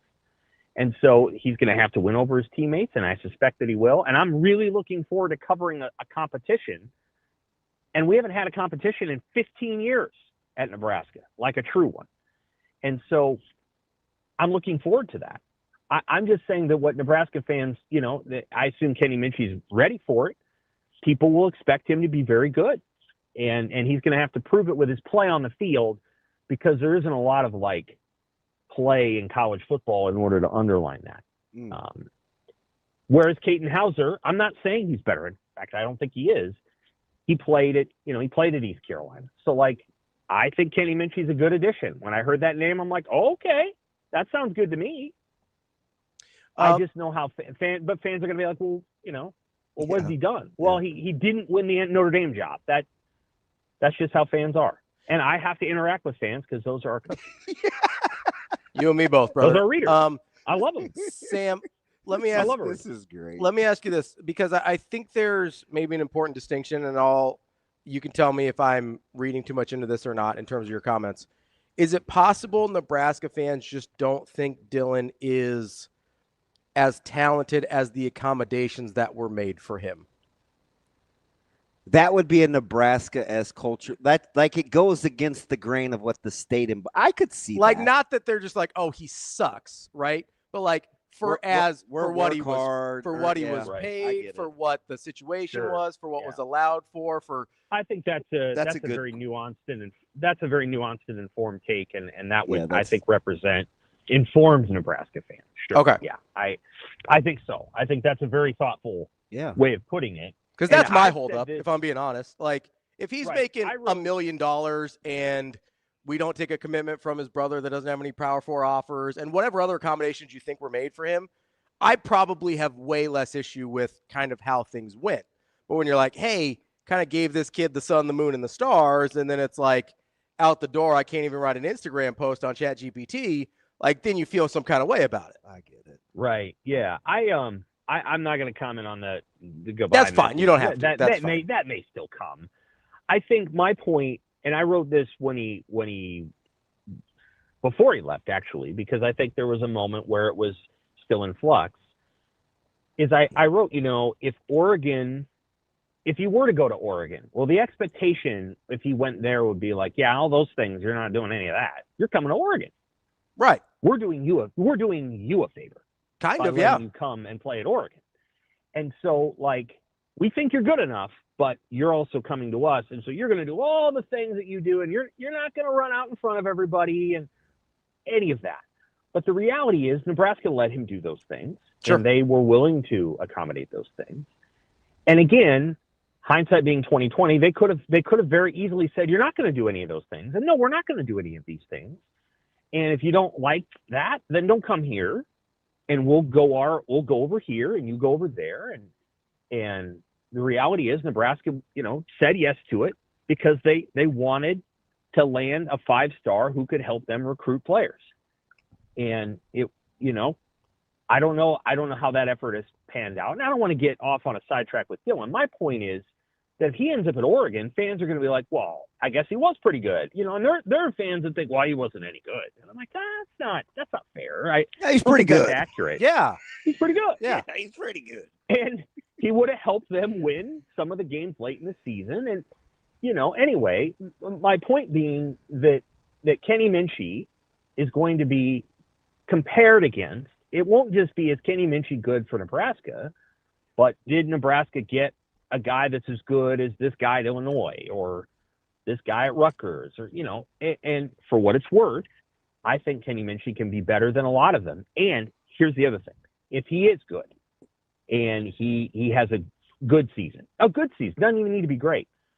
It will have been a great investment because he isn't going to cost you $3.5 million. I'm surprised that Texas Tech is spending that much money on Brendan Sorsby. I think he's a good player. I'm surprised they're spending that much money on him. I think Virginia Tech might have gotten the best bargain deal of it all, the guy that they just got from Penn State, which I'm guessing they didn't cost him very much money, but he's a hell of a player. Yeah. Based on what he did over the last 7 games of the season. And that guy, instead of going out in the market, just followed his coach to Virginia Tech, which is quite a coup for James Franklin, in my opinion. I think he just got a guy that's going to be a 2-year starter there and throw for about 7,000 yards over the next 2 years. And so I think Nebraska, in getting Minchey, is they're taking a little bit of a chance. One chance they're taking is that Minchey's going to win the job, and Latif looks at it and says, well, I guess I don't really know what I'm going to do, and would leave after next season. But the other chance they're taking is that, he hasn't done a lot of it on the field, and he's going to have to prove it when the games start. Do we know that he's going to win the starting job right now? We don't. I think he's going to compete with Latif, and the best man's going to win. And I think that the competition will make both of them better, but I think it will really benefit Latif. Latif needs to be able to compete against somebody versus just having the job in the spring. He needs to get better as a player, and if he gets better, then the whole room will get better. All right. I got to get the hoops, man. I'm sorry to keep. We always do because you give these good. Football, man. We love you around. Who are we kidding? So I was very the greatest sport on earth. I'm just gonna be honest. I'm super transparent. When the line came out, it was 2.5. I was like, oh shoot, man, you got to take Michigan State. Like, then it got down to 2, and it was back to 2.5. And I was like, oh fudge, I don't have a good feeling. Like I kind of like Michigan State in this one, and I was pretty open about that. And I'm the guy that said all along, like 8 games ago, hey, Nebraska's just really good. Like what they do is portable. They guard. Right. They're hard to play against the first time defensively because you know how they're always trapping and But I'm going to tell you, winning a game in the low 50s by 2 against Michigan State, I did not have on the bingo card. Does that further enhance how you feel about this basketball team? It does. Yeah. that was impressive, man. Very impressive. I get it was a tight line, but the way they won that game, stylistically, that was incredible. Yeah. Yeah, I think Fred was pleased with it too. That looked like a Kelvin Sampson coach team, the level of defensive energy and intensity that they have. And that looked like Houston, and that was impressive to me because, well, Nebraska did a lot of things in that game. Obviously, anything that got to the baseline never got through the baseline. So nobody was able to win. Never does, man. They're tough. And obviously when they get in the post, it's over. They did a really good job when Sears would come off a screen of doubling him and then forcing him to make a choice. And he had his moments. He got the line 10 times, but he wasn't dominant by any means, and he never got downhill. And so they took away his drive lanes. It's impressive. The one thing that I think Michigan, so the couple things that you can do against Nebraska is you can pick and pop over and over, and you can hope that your guys make threes, and Kohler made some. Mm-hmm. Or it almost functions like a 2-3 zone, and there's a little spot right in the middle of the floor, right around the free throw line, that if you've got a guy that you can get it to there and he can either hit that shot or he can distribute from that spot, you're dangerous. They had whatever his number 15, and he wasn't good enough. Now, if Derek Walker were there or Rink Maston's there, you might have a problem if based on the defensive scheme that Nebraska was running. But Michigan State didn't have that player, and so I thought Nebraska did a great job in half court, and then they did a great job of getting back. The challenge is a little bit different tonight against Ohio State. I think Ohio State will have some success. I think it'll be a tough game to win. I don't think it's a slam dunk that Nebraska wins the game. But everything they do travels well, and they're going to win a lot of games this year. They're going to win a lot of games, and Fred Hoiberg has found it. They're old, they're smart, they can shoot. For whatever the reason, man, Ohio State gives them fits. Yeah, they have good players. They have good players. I think a lot of it is how they play, though. I mean, that's a high energy, and I can't stand him at the point. I make fun of him. You're gonna laugh. I'm not even gonna call him by name. But he deals Nebraska fits, man. They're relentless, and it's a tight line, Sam. What if you at first blush? What would you make Nebraska against Ohio State on the road? A 3-point favorite? Yeah, they're a 3-point dog. Yeah. So you're right. I think it's gonna be a hard game. I think it'll be a challenging game. Won't be easy to win. I think they're going to beat Indiana at Indiana. They've had success down there. I watched them the other day. I don't know. It's going to be a good one. D-Rock's pretty good.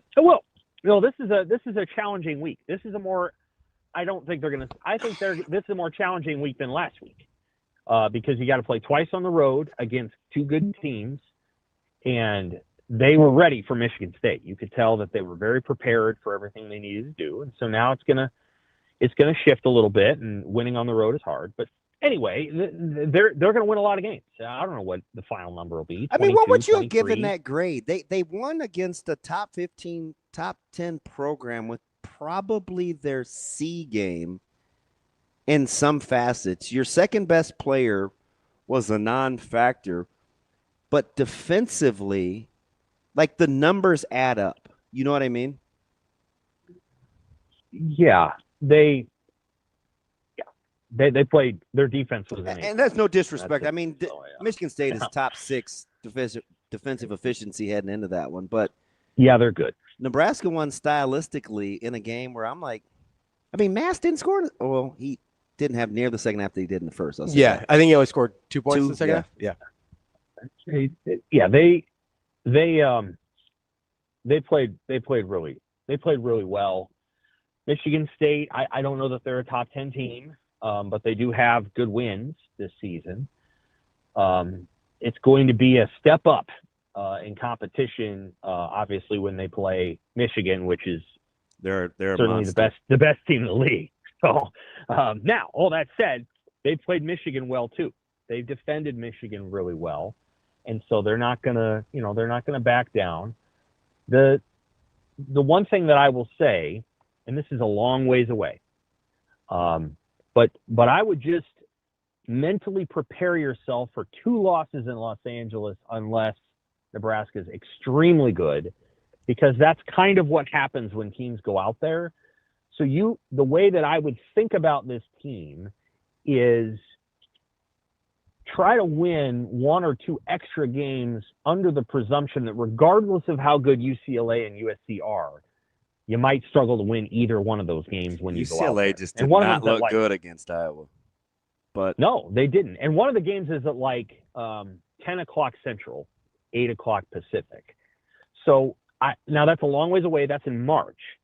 I'm just saying that what we've seen experientially is that teams have a hard time going out there. You saw, not that you care about this, but the Michigan women's basketball team, is really good. You think, who do you know that likes to talk to you about women's basketball more than me? Right. So they went out and they lost to it. They beat Oregon in triple OT, and it wasn't a good Oregon team. And then they went and lost to Washington. Going west, even though Nebraska did it last year and won 2 games, going west is hard. And so you have to just mentally build that in. So, like, for example, if they were to win both against Ohio State and Indiana, which I don't know that they will, but if they were, that'd sort of cancel out that LA trip, and you don't even need to think about it. But let's say I'm just saying, Right, like that. I get you. I think about this stuff way ahead, and what I think about is Nebraska's got to get a seed that A, gets them close to Nebraska, so like Oklahoma City or St. Louis or wherever else it is, A, and B, Nebraska's got to get a seed where they play a team that can't beat them, because I think there's going to be a big mental hurdle when they get to the tournament, and they're going to have to plow through that first game, and it would help if it were Louisiana Monroe. Or you need them to be a 4, right? Yeah, 4. You want a 4 or higher. Somebody like that. You want a 4 or higher, basically, is what you're saying. A team that they can just, Akron, whatever. A team they can beat 61-53. Creighton had one a couple of years ago when they played Long Beach State. And Long Beach State was tough, quote unquote, but they barely won the game, as people remember. I think Christian Bishop hit a shot. You just need a game where you're playing a team you can beat, then you get over that hump, and then I think Nebraska could make a huge, long run in the NCAA tournament if they can get over that first game. So I think you want to get as good a seed as possible so that your first game opponent is just not – they're just a team that you don't have to – they're not Villanova as an 11 something. Yeah. Sam, I want to get you out of this real quick. This kind of yes or no. Shane, you can play the music. It's fine. And this is because I've watched Frager for 6 years. I don't have any problems with him. I know who he is. I know how he plays. I know because he is who he is, it's why he plays the way he does. Did you have any problems with the whole Frager Fierce thing? Well, I think in hindsight he wouldn't do what he did. It cost him a technical foul, and yeah. So that would be my take, is that if you're doing something that causes a technical foul that also might potentially be something that could be offensive to another player, then that's something that in the future you don't want to do. So I credit Rink Mast and for coming and talking to him right away, and I think that handled things. And then later when he thought he took a charge but he didn't, Garcia for coming there and helping too. That's my take on it. Is anything that's going to get you a technical foul you shouldn't be doing, and then of course, any gesture that might bring up other things is not the way to go either. That's my take on it. You're too good of a person, Sam. You need to be a bad guy like me. Frager will continue forward, and he'll learn from that, and it will be I think it'll be a learning experience. And yeah, that'd be my take. Is let's not do that, and let's keep our cool, A, and B, be thoughtful about the things that we're doing on the court. All right, that is Sam McKEWON from the Omaha World Herald. Sam, appreciate the time as always. We'll talk to you next week. Thanks, buddy. We made up. Right, we missed you. Bye. That is Sam McKEWON. We've got to get to our next guest, Vinnie Irish from the Sporting News, talk a little NFL. That's DBM Ravi Lulla. Let's Hurrdat Sports Live.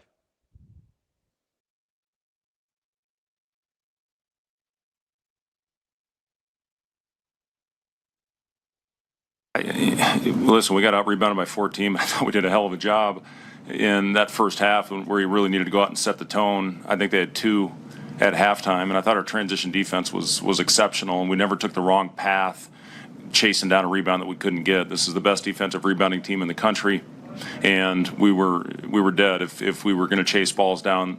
So, I thought our guys really followed the game plan, and those were the keys. We had 2 of them tonight. It was get back and rebound, and I said it about 1,000 times in the last 3 days. Not very often are you going to win a game when you shoot under 25% in the second half against a top 10 team, but I thought our activity on the defensive end, 19 turnovers is what we forced. They take really good care of the basketball. And that was the difference, was finding a way to manufacture some points. Price unfortunately got in foul trouble. We hung in there without him, and we're even at the break. We felt pretty good about that. And then he picks up his 4th with about 10 to go. And again, we hung in there, but Knew they would make a run. We got up 9. Talked to Braden about the incident. That can't happen.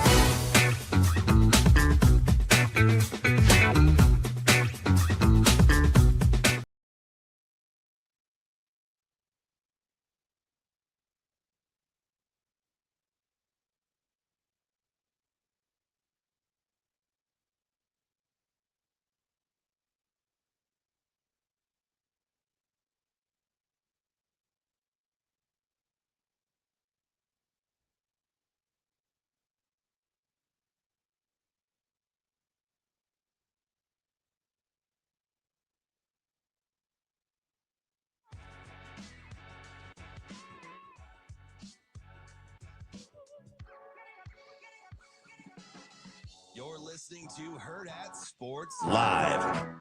Burrow, he's under pressure, he's sacked! And there it is, a record that has stood nearly a quarter of a century has a new leader as 30-year-old Myles Garrett records his NFL record 23rd sack of the year. Welcome back, Hurrdat Sports Live. That's DB. I'm Ravi Lulla here at Hurrdat Sports Bar and Grill. We are joined now by VINNIE IYER. He's an NFL writer for the Sporting News. VINNIE, how we doing this morning? Oh, doing well. Thanks for having me. All right, VINNIE. Who's winning 3 in a row in the AFC? Oh boy. Or do they have? Or do they have to? Because the team you like has a bye. Yeah, I'm looking at the Jaguars maybe making a run. I don't know. They're the hottest team right now, so I'm just going with that. I mean, it's wide open, and some of these matchups, I think, kind of didn't favor the wild card team. I agree. Like the way that things happened with the seeding, like I think the Jaguars can give the Bills problems because they're a complete offense and they can run the ball. And Bills Trevor can't Lawrence, stop the run. Yeah, the Trevor Lawrence is red hot. And the Chargers, I mean, I don't know what they were doing, like not trying to do anything to move up, but now they've got a tough matchup right away against the Patriots, going cross country, and then the Texans. Look, the Texans are a fine team, but they're not going to blow out people, and the Steelers are that type of team. They're going to grind you to a pulp and try to win a close game. So I don't know if it all worked out for the wild card. It's kind of surprising. I think the NFL, the intention was, I mean, let's be honest here. If the Bills were playing anybody other than the Jets, it may not have worked in their favor as well, right? I mean, to sit people. So I don't know if that's what the NFL wanted, right? I mean, I know they want to make it important to get the number 1 seed and all that and to win a division. But I don't know if they made it important to say, I want 2 versus 3, 2 versus 4, 5 versus 7 as important. And I think these teams kind of, it was tough to watch a lot of these games yesterday that had a lot of backup people and people not really playing for much out there. Really, the game that had the most on the line was the Browns-Bengals, and that was the most interesting early. Moving over to the NFC, we'll talk playoff picture here real quick, and then we can get some of the Black Monday things going on as a guy that I've been wondering about for several years finally got fired. On the NFC side of things, is there a matchup that you think is particularly interesting? Obviously, you got Bears-Packers, which I think a lot of people point to. But out of those 3 wild card games, is there one you're particularly intrigued by? Yeah, it's the 49ers, Eagles. I mean, 2 teams that have been to the Super Bowl late. I mean, they've been representing this conference. I think either of those teams can make a run, but unfortunately, they got to play each other early. They've got a share of issues. The Eagles have their offensive dysfunction, but the 49ers have been breaking down defensively with all their injuries. So something's going to have to give there. The 49ers can still be competitive with their offense. It should be a marquee game with all the talent on the field there. So I'm looking forward to that one the most, I would say, just because it's so 2 heavyweights that have been there, and in a wide open field, either one of those can make a run. VINNIE, if you had to play a game tomorrow, you taking the Seahawks defense or the Texans? I think I'm taking the Seahawks only because I think you're seeing the Texans of late, right? They're giving up a lot of downfield stuff. If you look at that Cardinals game, Jacoby Brissett was just flinging the ball. You had Riley Leonard just like standing there and throw deep balls. Oh, he was on a heater. Yeah, so I think you can beat them with deep balls more so than the Seahawks. I think it's really hard to get anything on the Seahawks at this point. I mean, they had trouble before with running backs and tight ends. You're going to have to kind of dink and dunk and be methodical on the Seahawks, where I think you can, if you have a big arm quarterback, go after the Texans. So I wonder if that's going to come into play with Rodgers this week. And they just say, hey, DK Metcalf's back. We're going to take our shots downfield and see what happens. Yeah, I mean, if the 49ers couldn't really get much with their tight end and running back, I'm not sure who's going to. They hit, too. Like, that's the thing that Seattle tackles. Yeah. I mean, you look at basically the Ravens' defensive mojo and went out the door to Seattle. So yeah, I mean, basically. Remember they thought they had it fixed with this great move of moving and now his name escapes me, fresh off the concussion last night. Remember the first half Ravens last year were not bad. They were bad, and then they moved Hamilton to safety, and it's like, oh, we think we found our juju. And then, no, like it just wasn't sustainable post-McDonald. Yeah, I mean, Seahawks if you look at them as a whole, you say, okay, who are the dominant players? They're a little bit more schematic-based, but their scheme is so good. Again, it reminds me a lot of what they used to have, with the Spoon and Williams are really, really good, back end and D-line. Yeah. So they don't have a nickname or anything like that. They don't have guys that yap or like Richard Sherman that's dominating as a personality, but they get the job done, and that's what you're seeing with the Seahawks. And again, these are the two, as you mentioned, Texans and Seahawks is a good comparison. They're the two best scoring defenses in the playoffs, but I wonder if this is going to be more about, okay, which quarterback can you trust in those tougher games to come through? And that's where I think we have pause a little bit, right? I think we have to have pause with the body of work we've seen with C.J. Stroud and Sam Darnold, where the turnovers could cost them in any game. And turnovers, we know, determine a lot of playoff runs here.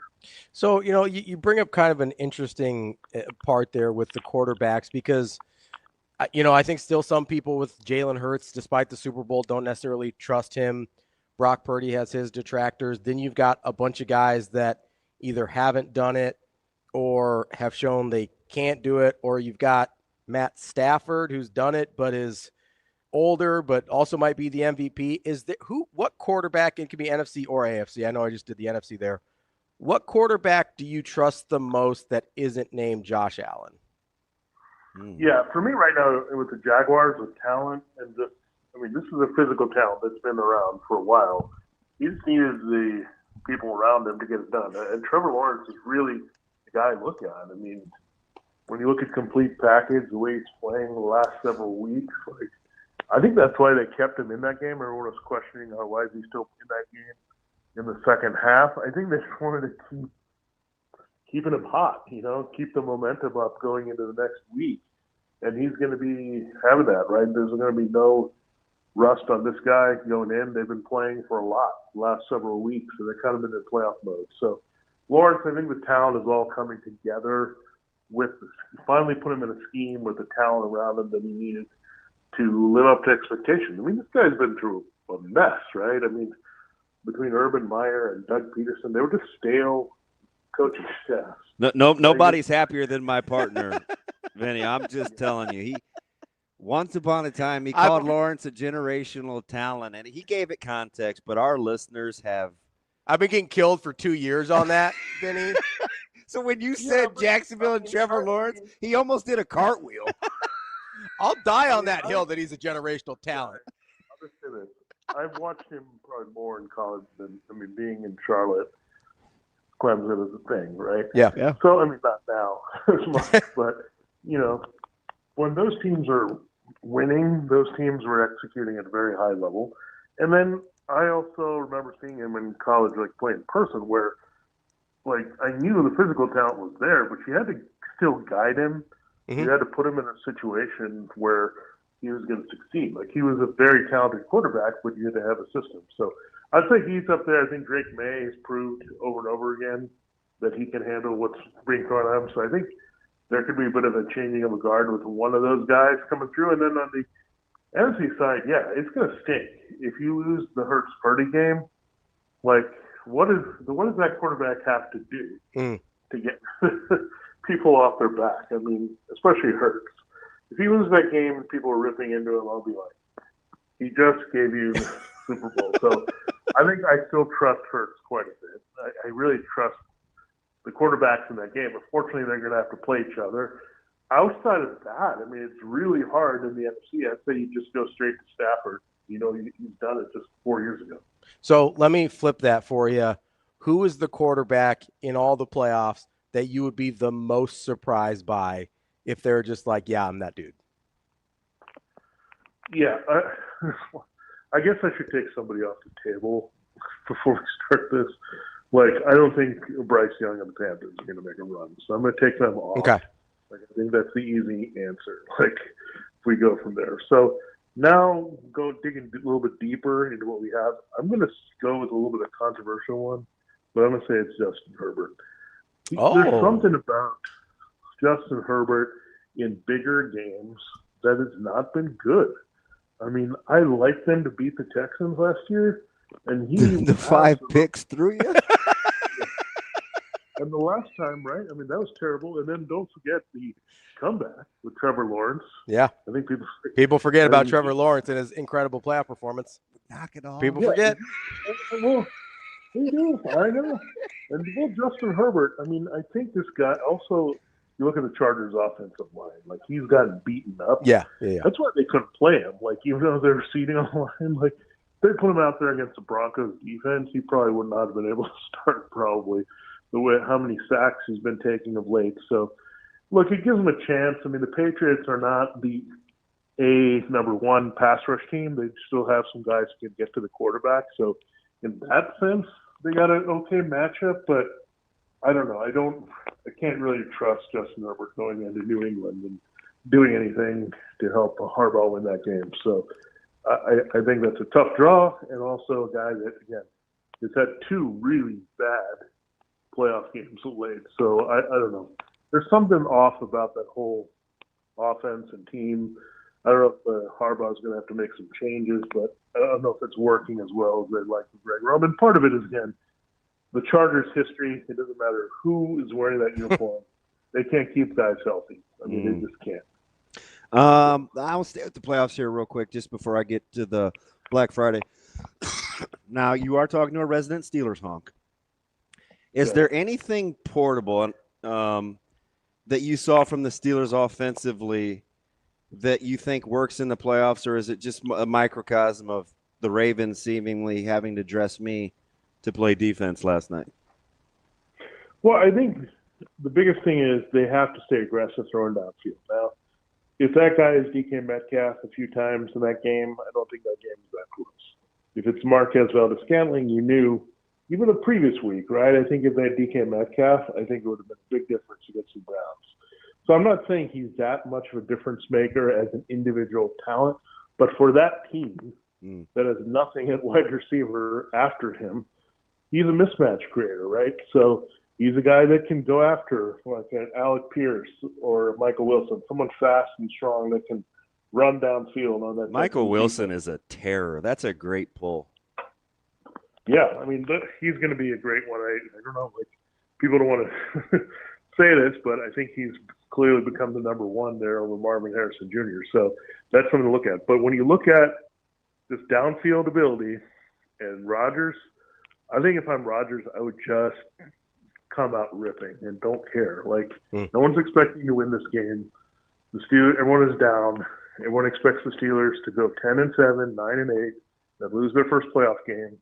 So this is the perfect opportunity to kind of change that narrative. We're just say, I don't care if we're going to try our best. If we go down swinging, we go down swinging. But I think that's the thing he gives that they've not had in quite some time, since really Ben Roethlisberger was kind of at a point where he could still push the ball downfield. And Tomlin was landing on the line last night. He wasn't gun shy about going for it. So maybe you're right. 0, 1, or 2 of Bowles and let's go with Pete Carroll. How many survive the firings? You're talking about this is a tough game to play. I didn't think Raheem Morris was out. I didn't think he'd be first. Yeah, I didn't think he would be first. I think Carroll is. I'm going to call it 1. And just go from there. Even with Tampa's end, huh? Or do you attribute that more to health? I think they're going to. I don't know. They're going to have to make some. They're going to have to make some moves there to change that team. So if Bowles is going to be there, I think that's going to be part of it. But I think they might give him a little bit of leeway given how they've played since Bruce Arians left. But I don't know if it's going to be all that much.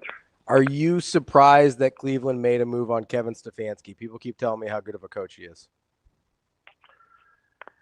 I mean, he's had his ups and downs. I mean, it's been a long time. I don't know, maybe it's a culture thing that they're looking for, but given that there were some positives to take away with Shedeur Sanders and all that, like, I think, I'll just be honest, I don't think the offensive talent was there for any coach to win. So it's going to be hard to find somebody. I think the Browns players liked him quite a bit, so they're going to have to find someone they can respond to pretty quickly. All right, last one from me, Vinny. I thought he would come up. You pulled a – I get it. It was a hot take with Hurrdat. Hurrdat, more or less confidence than Bo Nix? I'm actually less confident in Hurrdat than Bo Nix. Because Bo Nix has the fourth quarter comeback thing going, and that's pretty big in the playoffs. So, because you said the playoffs. Because Hurrdat has a ton. It's just it hasn't been when it counted. Yep. I mean, I don't know. Like since his rookie season, I've tried to find that it moment for him, and it's really hard to do that. So, all right. Well, you validated one guy. My partner loves Lawrence. I'm a Hurrdat guy, so Vinny. Listen, you're balanced. I think the talent is there with Hurrdat. I just think keep in mind, he's had a constant change of schemes as well. And he's had offensive line issues in front of him. The receivers keep shifting. But there's some mistakes. Just look at the body of the work with how he allowed to come back with the Jaguars. He didn't play well overall that game. And he threw 5 picks in one game. He thrown 3 in the season. So, I get it. I get it. Yeah. Here's the $50 million question, Vinny. Would the Chargers be better off with Trevor Lawrence? I don't know. Could you give them some of the the Jags skill is sneaky good. Yeah, it is. Yeah, I think Liam Cohn, like you've seen, look at the way Baker Mayfield's season went. With Liam Cohn, without him, I think good point. Big influence. Although Baker early was in fuego. Yeah, I think that was maybe just having the kind of maybe the leftover concepts, and I know a lot of the injuries and things affected them quite a bit. So, in the end, I think the biggest difference is they weren't able to run the ball as well to help Baker, and I think that's a concept that Liam Cohn has, right? With Travis Etienne, he's a big part of every game plan. So, I think you're right. I mean, he's from Sean McVay's system. We talk about all these McVay hires. He's a pretty good one so far. That is our guy, Vinnie Iyer from the Sporting News. Vinny, appreciate the time as always, and enjoy your week. Thanks, buddy. Right. Appreciate you. Bye. That is Vinnie Iyer from the Sporting News. Let's take my man with Trevor Lawrence. You know, let's go. Streaky. Let's go. You child. It's time.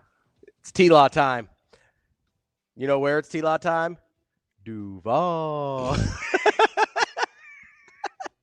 T-Law. Here we go. We will be right back. That's DB. I'm Ravi Lulla. It's Hurrdat Sports Live.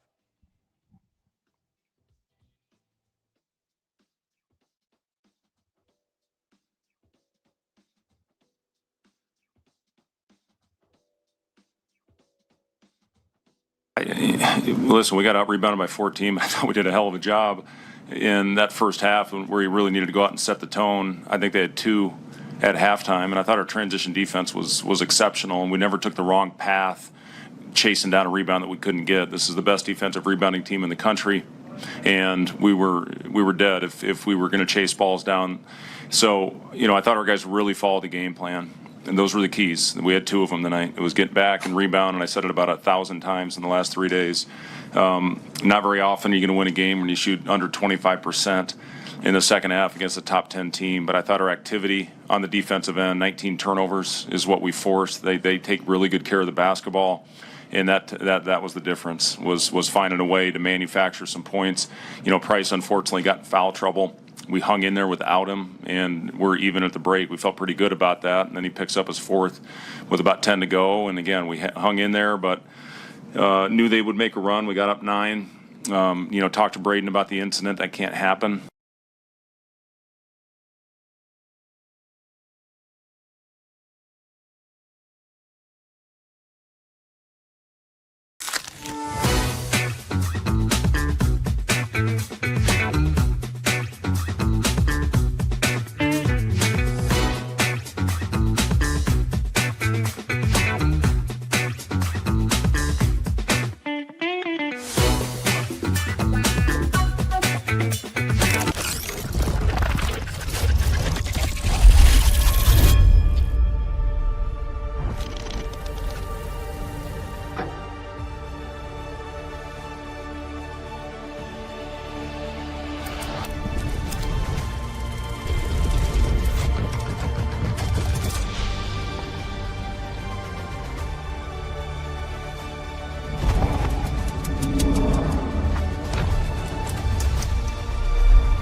Yeah, our guys it's all mental. Our guys just bought in a little bit more to the pace that we want to wrestle, and just confidence in their attacks. I think, this game is, man, it's a mental game when you get out there, and, it's like Harley Anders right at the end, He ended up getting a major, which was really great, but you just, you sometimes you just need to be able to hit a move or get a little break where it opens up some leeway where hey, I'm confident in this, And so just to see them a little bit more confident in their attacks was really good. We've spent a ton of time on it, and it was good to see. I think Alan Kaler, man, just little details from winning that match. That kid's a round of 12 guy, and he's been around a 12 guy a couple times, I think.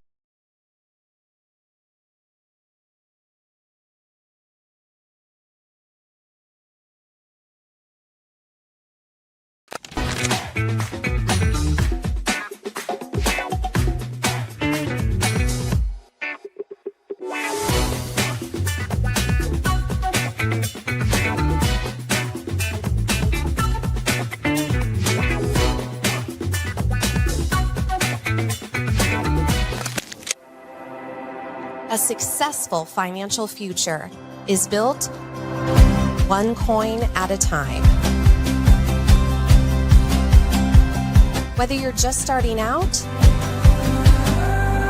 or a seasoned saver, we've got the financial resources and team of experts who will be with you every step of the way. Centris Federal Credit Union. We are where you are.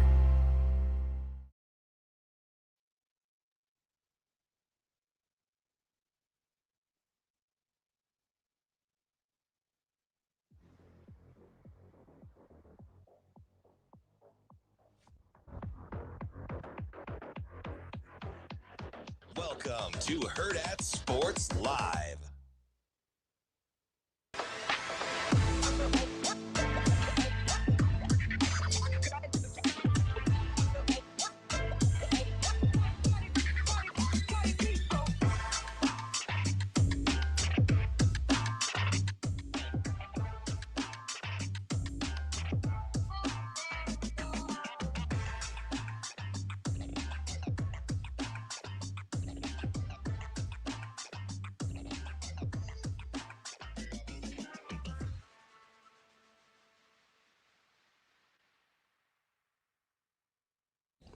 Welcome back, Hurrdat Sports Live, presented by Next Gen. You cannot get mad. That's not on him. That's not on him. You cannot get mad. Is it because I kept talking? You can't get mad That's at that one. that one's not on There was him. like 17 false takes there.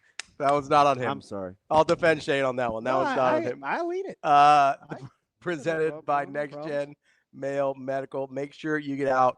You know, it's that new year. People got resolutions, trying to change their body, change their life, change how they feel. Whatever it is, Next Gen has you covered for both men and women. I know it's got male right there in the title, but they've got treatments for women as well. Don't forget to give them a call and get your New Year's resolutions off to a good start. 402-614-9700.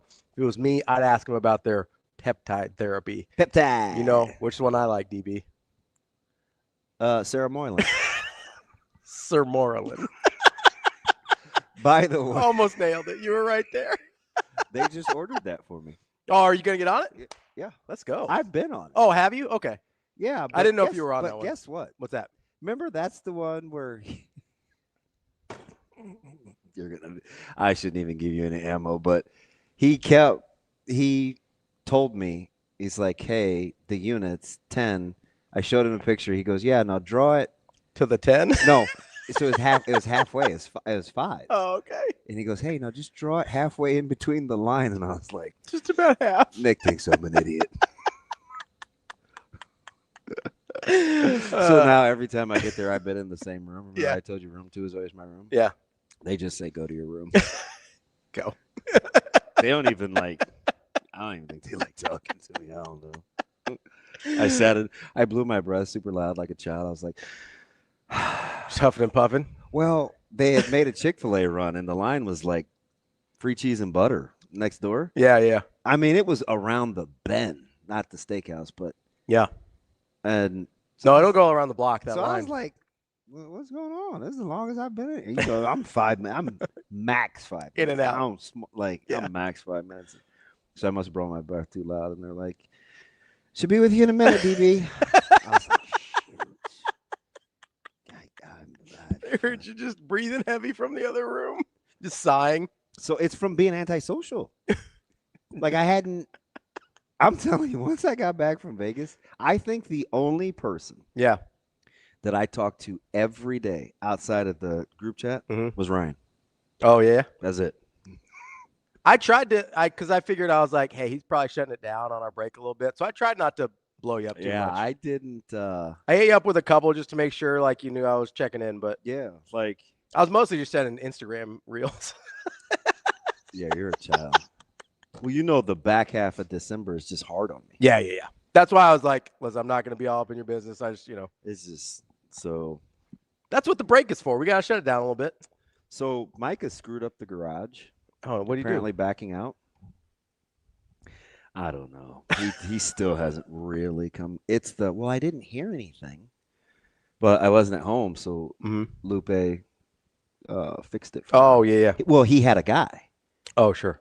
So kind of helped you out there a little bit. Called from Vegas, and his buddy fixed it in like the same day. Oh, because nice. the garage wouldn't go down, and I'm worried. Like, you found like you want the garage secured, yeah.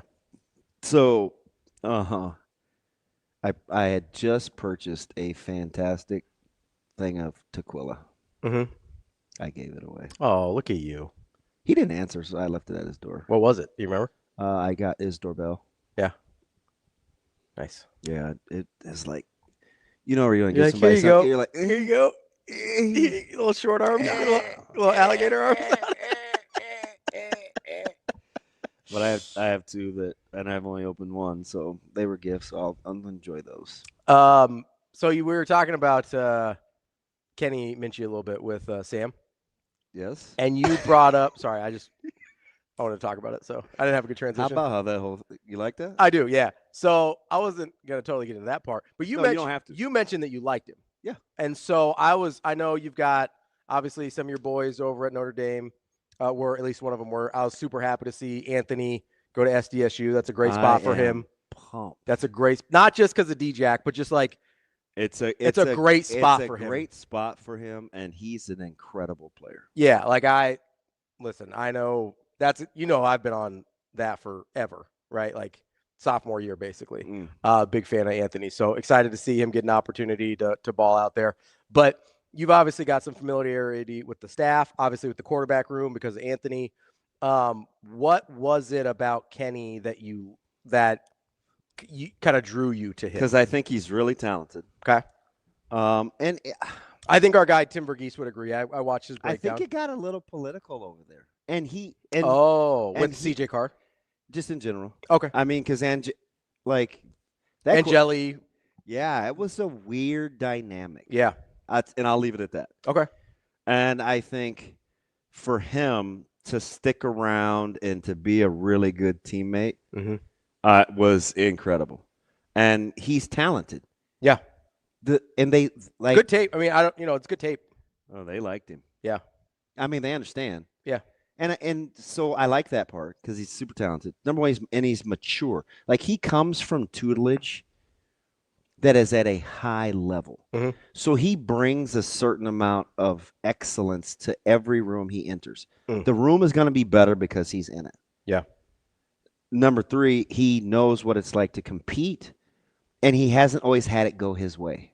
Sure. Critical. That's a huge. It is for this team, for what they need, it is critical. Because now this is year 4, and you need substance. This is zero about style. This is all substance. This is guts. This is landing on the line. There are no. Got to rack up some W's. Yeah, and you've gotten rid of any excuses that you could maybe use, whether it's transitioning scheme or handling the quarterback situation, or now you do have to transition this defense. But you hired the guy that has the track record of doing it quickly. You got your temperament you wanted. So now you just go play ball. So I mean, and listen, nobody's gonna be like, hey man, but but go play ball. You go play ball. Yeah, and I hope they learn now, like just guys that want to play. Find a way for them to play. Don't worry about anything else. So this kind of brought that. I'm glad you said that. I'm glad you said. Well, so a couple things, right? We saw this with, and we don't need to talk about Creighton today because there's been a lot going on, but we saw this with Creighton where Coach Mack is like, I'm going to play the guys that I know are going to play hard, and their season turned around, right? Despite the loss of Seton Hall. And I'm kind of just sitting there and I go, this was on the rundown before we left for break. And I don't know how else to put this, so Mom, if you're still listening, she only listens to the first hour, pardon my language. But I'm trying to quantify how much just giving a shit, covers over a lot of other stuff. A lot. I'm trying to figure out because a lot. It's the more we talk about this, the more I'm just like, the guys that give a damn are just the ones that are going to win. Yeah. It makes me mad a little, because it seems too simple. And so I think to guys like Cignetti, right, that he's our outlier, he's our unicorn, right? No one in the history of college football has ever done what he's done the first 2 years in Indiana. I don't think that's an exaggeration. Shane, you got a Cignetti clip for me? You falling asleep at the wheel. You want to go back to Indiana? Nah. You got a Cignetti clip for me? Oh, yeah. I always got Cignetti clips. All right, play it in its entirety. This was 20 years ago. And sometimes it can be painful. But, there's two kinds of pain in life. There's a pain of commitment and the pain of regret. Now which kind of pain do you want to undergo? And most of our guys understand that. They buy in, they've bought in. I'm proud of their buy-in up to this point. It'll take a great work ethic to achieve the goals and get to where we want to get to. But, it doesn't take any talent to have a great work ethic. We want to be relentless competitors that compete every play for 60 minutes, and toughness, which is really the fourth building block, in the principles and values of our program. Mental and physical toughness. And in some ways, mental toughness is more important than physical toughness. Never giving in and being your best, regardless of the competitive circumstances, always playing at your best level. See what I'm saying? That was at IUP. That was 15 years ago. Division That's 2011. I mean, it's 2026. That's 15 years ago. Oh, yeah, it is. 2026. Yeah. Listen, I was so And sometimes it can be in painful. 2025. I'm just ready to move on. Like I sit here and I go, maybe that's, we're trying to figure out what he says the same things, right? Yes, that's why you sent it to me originally. Is you're like, he said the same thing at IUP as he said at Elon, as he said at James Madison, as he says at Indiana. What I tell you, I'd love to see in the position rooms. Non-negotiables. Non-negotiables. Yeah. He talks in non-negotiables. Yeah. They sound like absolutes, don't they? I mean that's what a non-negotiable is, right? It's an absolute. Listen to me land the plane. Yeah. So but coaches don't like to use words like never and always. To back you into a corner. Yeah, because you're forced to quantify it. Mm-hmm. So the way that he talks gives you the impression of a non-negotiable or an absolute without using words like always and never that are absolute. Yeah. No, so the thing that now you at some point you have to have talent. Yes. So that's the thing, right? You have given, but last year I'll make this argument all day. I don't think that was a terribly talented Indiana team last year. They were fine. Yeah. They're a lot better this year. But they were fine. There's a reason. He got a quarterback that was left for dead at Ohio to look like right. It was Ohio. Rourke was from Ohio. Like there has to be a bare minimum level of talent.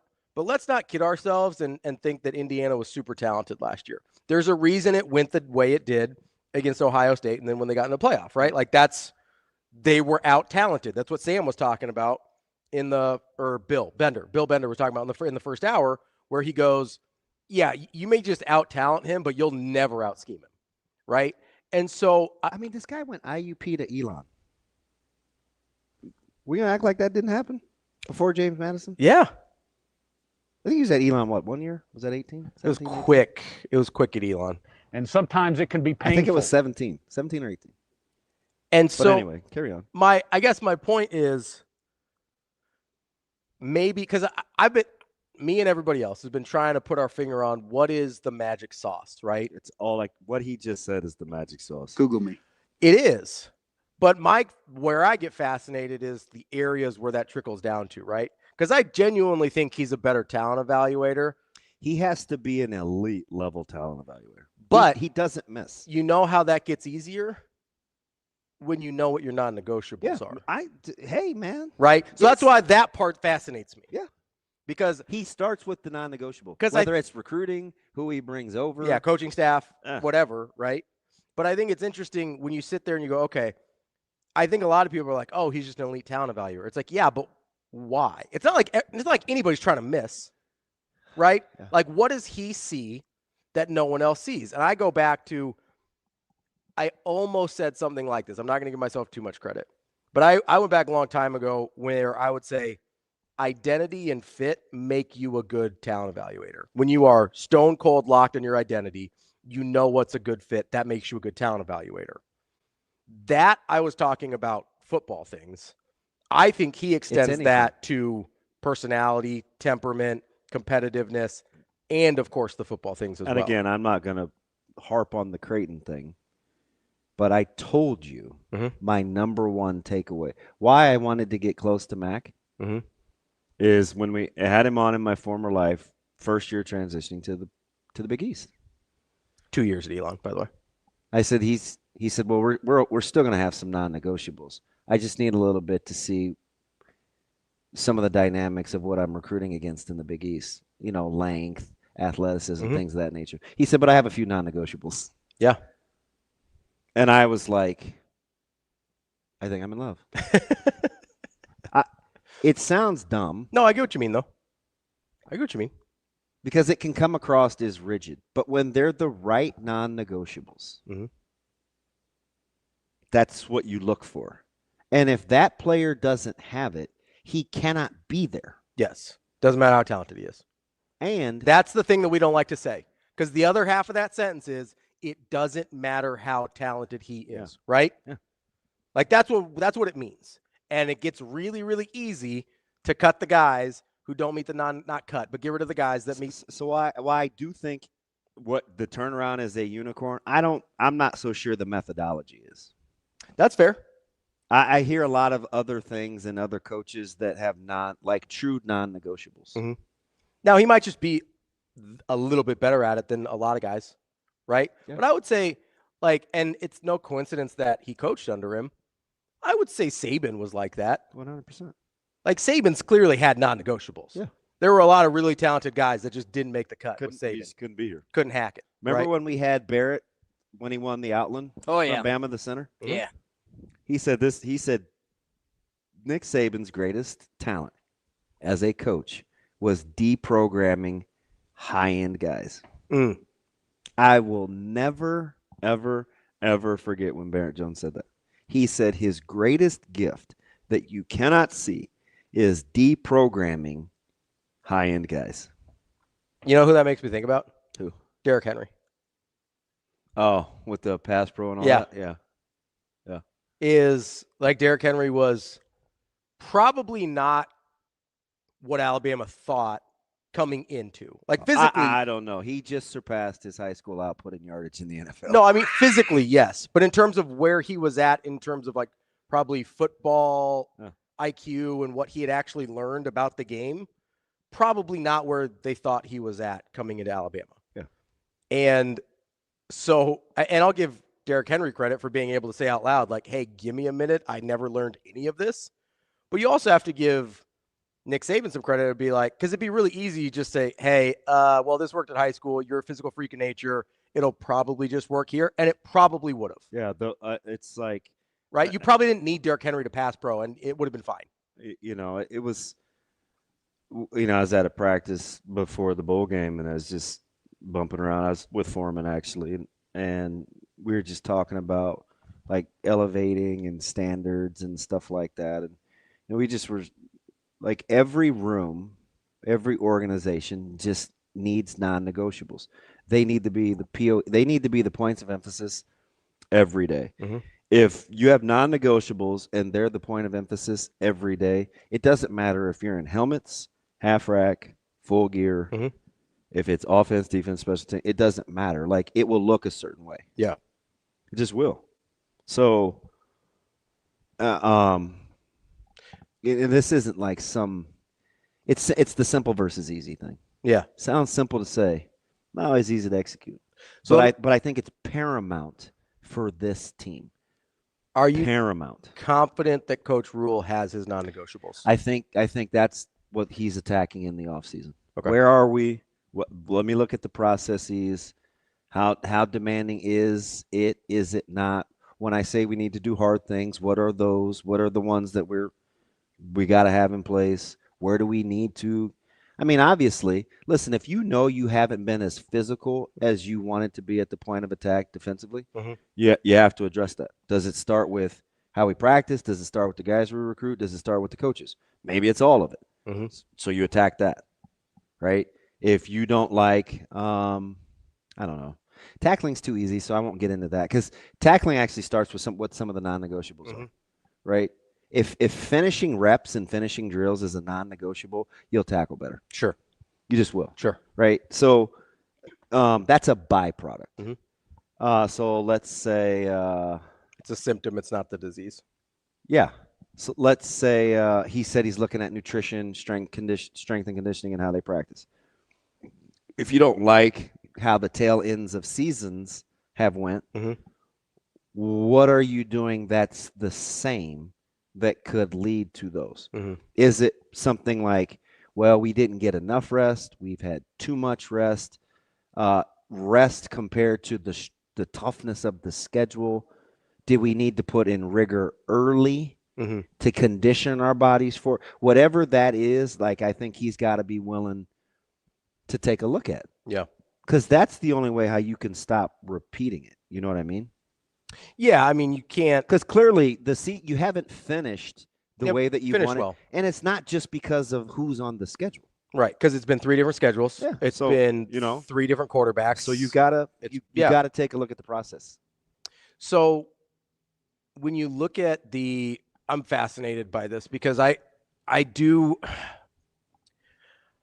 Do you think there have been times where he's looked at. Let me ask it this way, because you have an actually really good perspective on this at the high school level too. Is a lot of people want to come to Westside, fair? Yeah.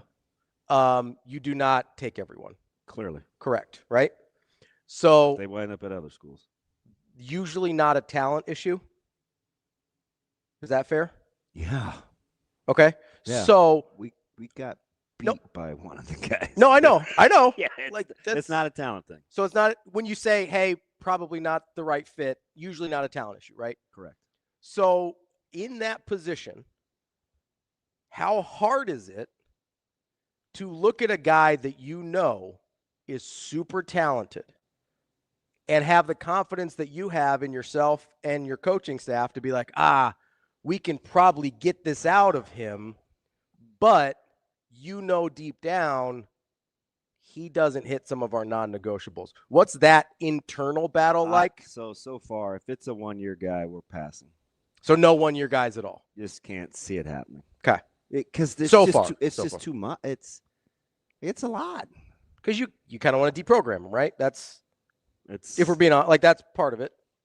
So before I told you we had the retreat, right? Mm-hmm. Scrapped we're just redoing it. Yeah. Cultural meeting June 7th, leadership meeting June 9th, player orientation June 4th. Like, it's a lot. Yeah. It's not for everybody. Yeah. Right? 3 days a week, you're coming in, 4 days a week, you're coming into school before it starts. Mm-hmm. There's off season. Yeah. Yeah. Like at high school. Yeah, you need 90% attendance if you're not playing another. Like it's a lot. Mm-hmm. And those are non-negotiables. Yeah, it's demanding. Yeah. So like it is what it is, and there are other schools that do it. I'm just saying like that's part of it. And our administration went the other way the last 2 years in terms of open enrollment just because they wanted to stay out of the fray. Mm-hmm. So we just said no. We had meetings on what not to say to kids that wanted to come to school. Like we went out of our way to not take kids that wanted to come. So some of that we got to own, right? We had to change a little bit too. And I get it, right? With federal dollars and open enrollment, and most people don't, but I understand. Yeah. Because I've been on the receiving end where everybody was leaving your attendance area. Yeah. Right. So it's weird to I think people forget that you worked for a school district for a long time. Yeah. And I had lots and lots and lots and lots of questions on attendance in our area and how you do student assignments. Mm-hmm. Like to me, it seemed backwards. Yeah. But when you have educational strings attached and you're trying to promote DSEG, there are things you have to do. Sure. So there are non-negotiables in that as well. Yeah, unfortunately. But so it is what it is. So let's rewind it a little bit then, because let's talk about, because you guys are, correct me if I'm wrong, you guys are a little bit more open when it's going into freshman year in terms of. Yeah, coming in as a ninth grader, anybody, right. It is what it is. When you're looking at those types of kids, how hard is it when a kid's like, hey, I'm thinking about coming to Westside? We don't. So if you're coming from out of the attendance area, like that's why we do 2 open houses. Mm-hmm. Like, hey, this is what it is. Yeah. This is this is the schedule. This is what it looks like. This is the roadmap. So how many kids weed themselves out? I don't know. I don't know. I'm sure it can be daunting. Okay. But I don't know who's once in and then they're not. Because we get this from Coach Rhule talked about, hey, I'd rather you come to a practice midweek than a game, right? Because he wants you to know what it's like. Yeah, same as Mac. Same right? as yeah, the games are fun. You can make a game experience feel fun almost anywhere, right? Like the experience, you have to be really bad at it if you can't make a game experience seem fun. So I do think there is, I always liked that about Mac or Rhule or whoever, to be like, hey, come see what real life is like. And then our retention is going to be better because if you decide to come here, you know what you're getting into. Yeah, it's just why they don't have a ton of guys hit the portal. Yeah. That's what yeah. Look at what was our number? 3.5 starters? Yep. We're not there yet. No. Because we said not even including Dylan. We're not even at 3.5 including Dylan at this point. And that's if you would include Hartzog, who didn't play this year. Yeah. Which I told you. I said that in the offseason. Or once he got hurt, I'm like, do you come back? Yeah. I think people assumed. I assumed. But do you want a fresh start? Like, I just thought that was always on the table for him. Sure. Especially when he wasn't traveling. Yeah, that makes sense. You know, that gave me pause. At a certain point. I mean, because Teddy goes everywhere. Yeah. Yeah. And Teddy's been through it. Everywhere. Got to appreciate that about him. I love him. Regardless of what his future looks like. Might be my fave. That includes Caleb. Let's get to Michigan Lance. He's got some thoughts as well. Lance, what's going on, buddy? There we go. Michigan Lance. Lance, what's going on, man? Hey, good morning, boys. Happy New Year. How goes it, my man? Hey, you guys. Hey, DB, you and your guy. Is it Padilla? Is that his name? Jacob Padilla. High school with? Yeah. How you say his last name? I'm sorry. Padilla. Padilla. I'm sorry. Yeah. What was I speaking? Italian and Spanish or something? A little Spanish. That's all right. They're very close. They're very close in words.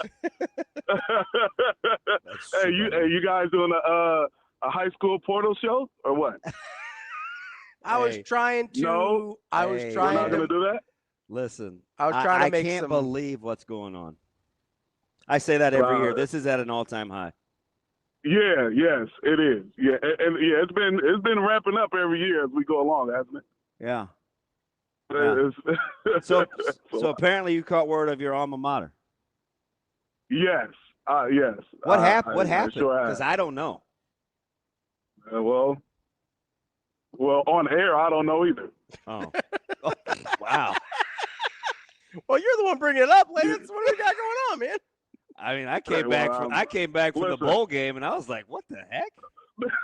Hey, man, I'm not there. That's not for me to pass. You know, for me, it's a rumor. So I'm not there. I don't know, so I'm not going to pass on rumors on air. That's professional. I know. That's right. DB knows I don't do that. Yeah, that's right. That's 100% adult. Yeah, one thing I'm going to be is me. You're not going to get me that way. Yeah. That's why I say you guys do a show. Yeah. What's up, buddy? There's been a lot going on. I've been wanting to call in, but every day it seemed like it's been something going on, and I haven't been able to get to. But it's been something going on with college or NFL. You know what I mean? Like, DB, how were you feeling last night? Did we need jumper cables for you, man? Yes. Back and forth there. Yes. That was yes. that was a great game, man. That was wild. At one point, and it wasn't because I couldn't see, even though I do need a new television, man. I'm getting those bright lights in the corner, so I think my bulb is going. But yeah. Listen, I was about 2 inches away from my TV standing, as though it was going to yield a better result. You know how it is. Yeah, that's old school. Hey, listen, my guy, Coach Tomlin, is talking to you. Hang on. One more time, Shane. You know how it is. If my aunt had male parts, she'd be my uncle. That's my What? Who's that? They asked Tomlin about if he would have made the kick. Oh, and what did he say? He said play that again? Go ahead, Shane. You know how it is. If my aunt had male parts, she'd be my uncle. Oh, he was on one last night. All right. My man he was back to blowing kisses at the camera. Hey, you know what would have been even better if he would have did that reference that everybody's, hey, yeah, we went 9-8, yeah, baby. If he did something like that, have you seen that little memes and cartoons about that? My favorite is Jay Foreman. He'll go, if ifs were fifths, we'd all be drunks. Yes, man. That Tomlin, hey man, if he's the king of 500 and over 500, hey, it is what it is. He keep making the playoffs. I'm a Tomlin guy. Just win. Can I get a win? Right. Exactly. Hey, my Bears in there. It's been a great season for me. My Bears are up in there, so I'm feeling good about that. Yeah, that's unfortunate. How you you know, it's funny about the NFC North. We all thought it was going to be this gauntlet, and it kind of did turn out to be the only division in football that everyone's above 500 and everyone has a positive point differential on the season. But I don't think anybody had the high-end year we thought maybe. I felt like somebody might have like a 12, 13, maybe even 14 win year. They were all everybody between 9 wins and 11 wins, I believe. Yep. No, man. I knew that was going to be. Well, I thought it was going to be them alone as the best conference, and then the AFC West and the NFC West came back, and it's like, oh man. But and man, you guys are getting on my guy. You guys are hating on number 9. Number 9 just wins, baby. Don't be hating on 9. Nina Ross. Wait a minute. What 9? You know, the only 9 there is in purple. All right. JJ. I like JJ. McCarthy. Now, I heard you guys talk about that. Well, talking about it one time. It is funny. So he gets they get on me about McCarthy because I said he was going to be good. So then I said, you know, I may have to transition and start calling him JJ McSucky. Okay. Yeah. Hey. So I liked McCarthy. Yes, he had a winning record this year. So that was your. I forgot you're doing the whole Michigan honk thing. I keep thinking Bears. I'm like, yeah, your boy wears 13. That's why he's 9 for the Bears. Huh? I was thinking. We thought Bears. you were talking about the Bears for a second. We forgot. Like, no. Yeah, no. Speaking of Michigan, how do you like your new guy Whittingham? Hey, I'm all in. I'm good on that one. I'll take that. Yeah, that was a good hire, and it sounds like he was hired like December 1st or in November. So hey, I'll really take it. Like if they had a plan and that's what this was, hey man, I'm about that life. And DB, we've been texting like, hey man, I wasn't all in on Sharoni. Tenderoni. I wasn't all in on him. Wow. And now that's true. You did give him a lot. You're like, okay, now you did. I don't like this. I kind of like this. I'll give it another. That's you. Yeah, you were pretty reluctant. Come on, man. I'm a realist here now. I see what's going on, and you know what? Hey, if he needed to be a pass the baton guy, because we really didn't have somebody else we wanted, and it's like, all right, let's kind of get through this, and it seemed like Michigan.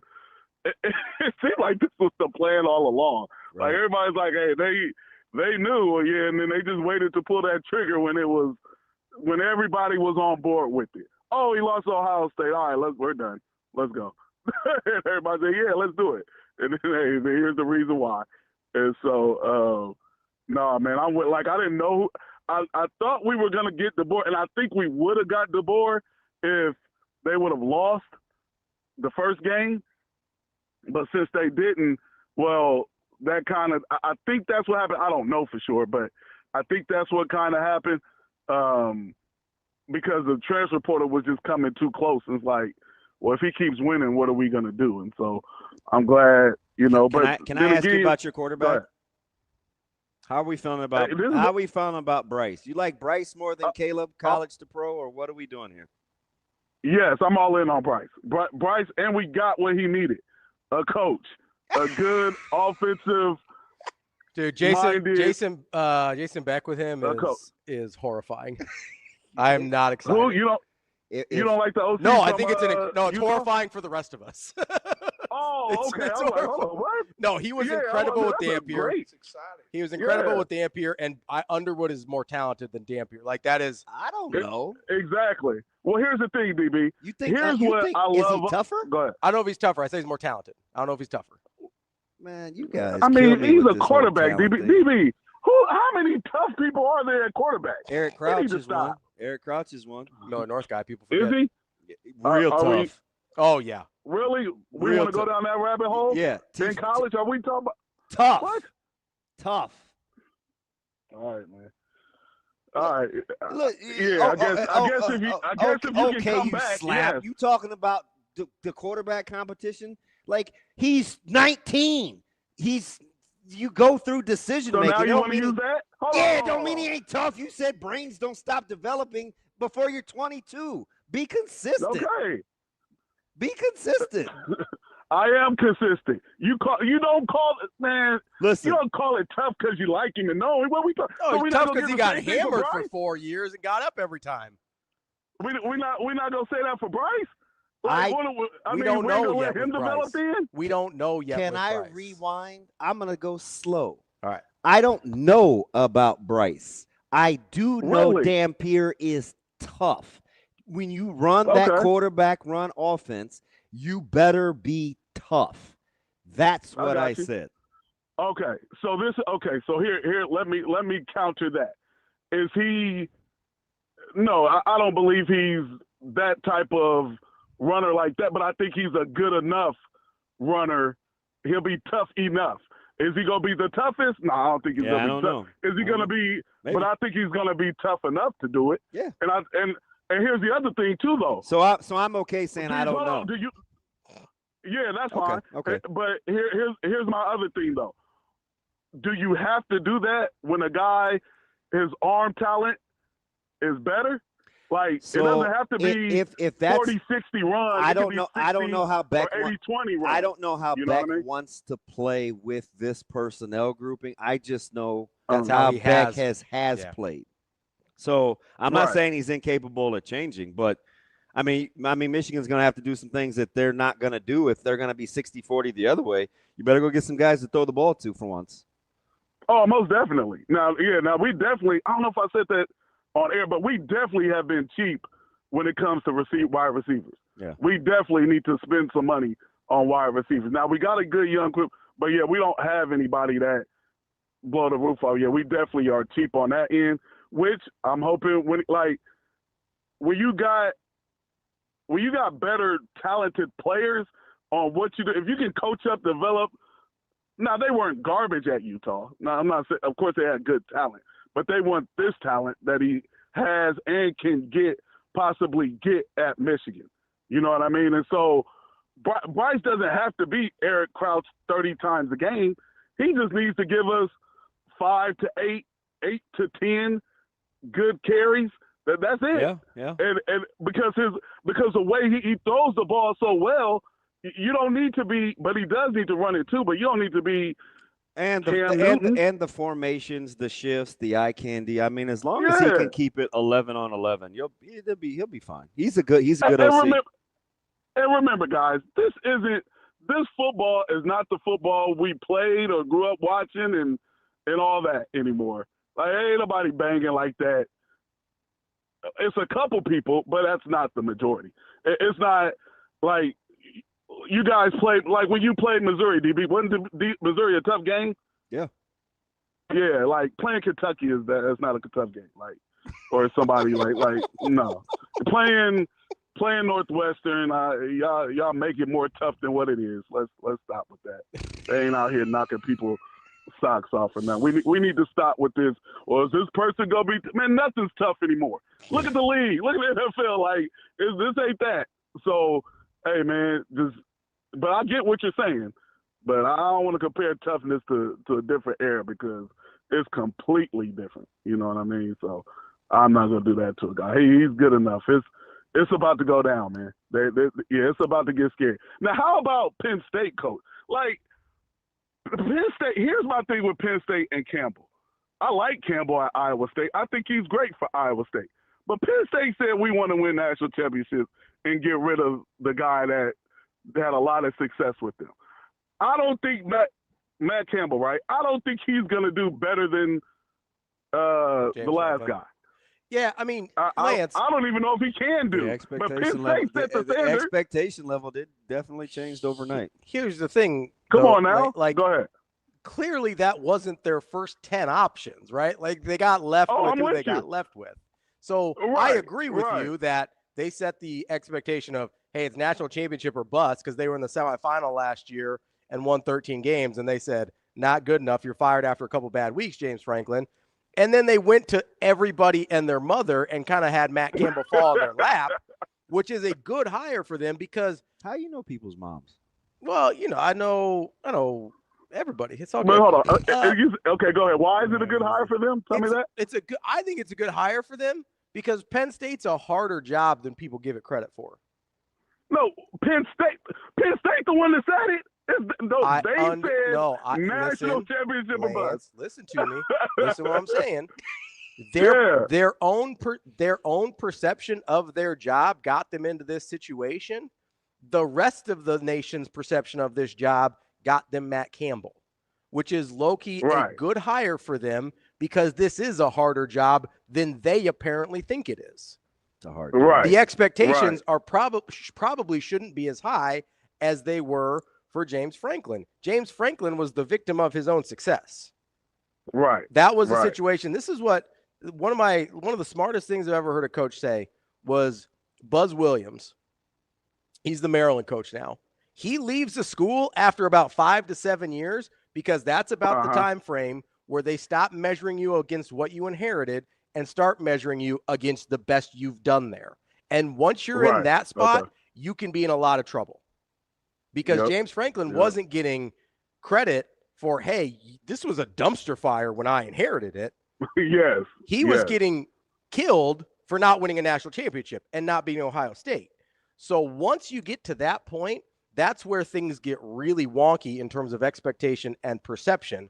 And you have to, in my opinion, make a mistake like firing James Franklin, which I do think was a mistake because I think he's going to kill it at Virginia Tech, where you have to make that mistake in order to reset those expectations and say, oh, maybe that's not what we thought it was. Or you do the thing that unfortunately Nebraska did 25 years ago, and you end up in a situation where you go, oh, well, this doesn't meet our expectations of one of the greatest runs in college football history. We're going to fire this guy. And then you say, oh, that doesn't meet our expectations, so we're going to fire this guy. And then you forget what Bo Pelini inherited and what he turned into and say, oh, we're going to fire that guy. So you get into either you course correct and say, maybe we need to figure this out, or you keep repeating the same mistake. We'll see what Penn State does, because I agree with you. I don't think Matt Campbell probably wins the national championship at Penn State. I got a question, though, while we're at it, because so is the standard for Michigan to win national championships because they've won one in the last 60 years? I think it's to compete and be in the playoff and be in the hunt for national team. Yes. It's to consistently be in the playoff, every right? year, not every year. But I'm just curious because that's an interesting fan base. It is an interesting. I agree. I think because you went a long time without a natty. Yeah. Oh, most definitely. But look what happened. Like you guys now remember now, like it's same thing with the administrations and you know, hey, let's try to bring in. Let's bring Dave Brandon in. He's the Domino's guy, and he got money, and let's have him run the show. Like, all that stuff matters and happens, too. You know what I mean? So that's what happened. But they tried it a certain way that didn't work. And it's like, what are you doing here? And, you know, go ahead. Lance, let me ask you this. So if Michigan makes the college football playoff 2 out of every 4 years, happy or no? Does it go to 16? 3 out of currently at 12? Let's say currently at 12. At 12. Let's say currently at 12. 2 out of every other year. I'll say 3 out of 4. Jeez. I'll say it should be. Look, we almost made it this year. With this clown. 3 out of 5. Clown that we had. This clown that we had. What about 3 out of 5? We were 1 game away. Do you understand what I'm like?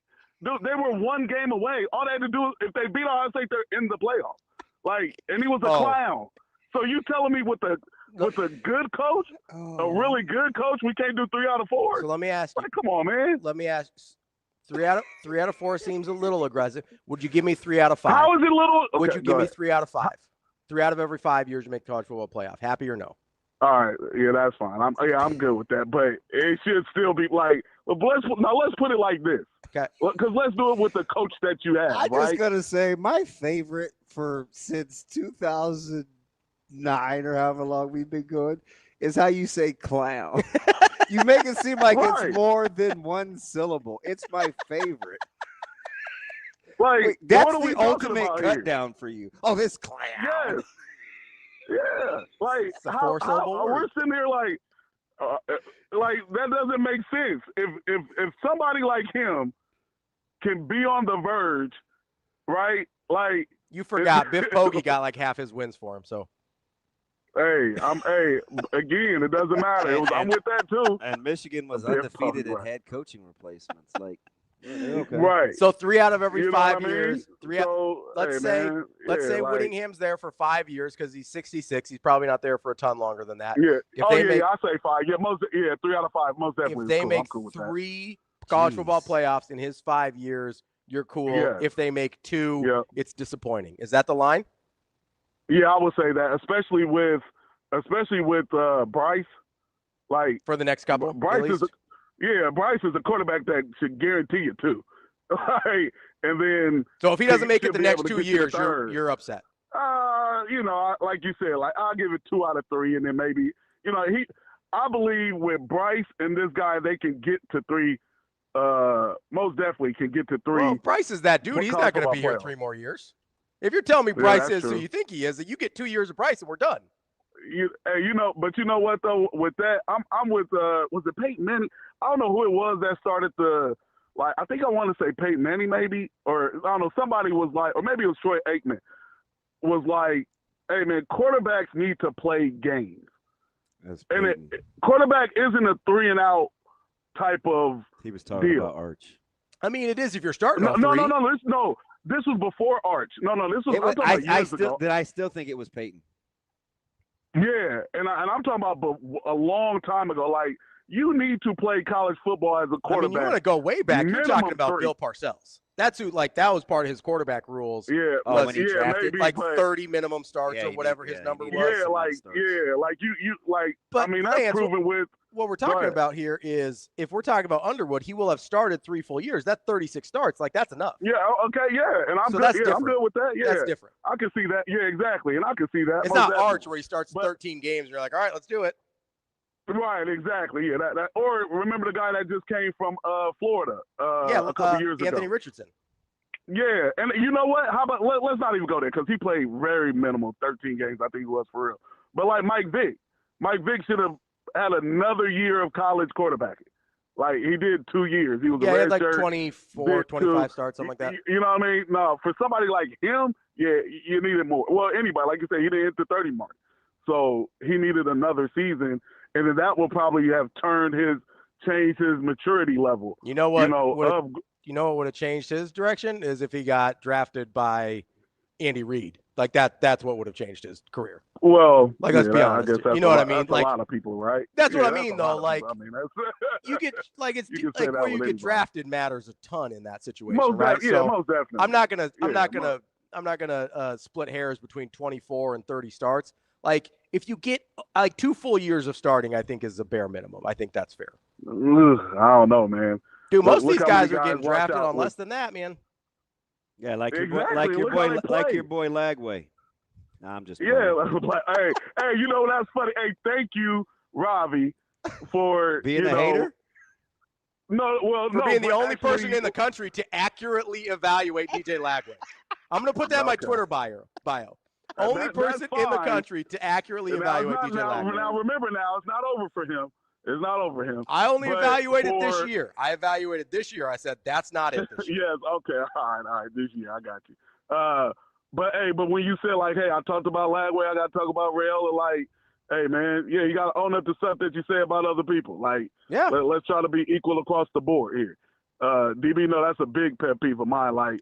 Don't say one thing about somebody else, and then when it happens in your own home, it's what happened? I don't know.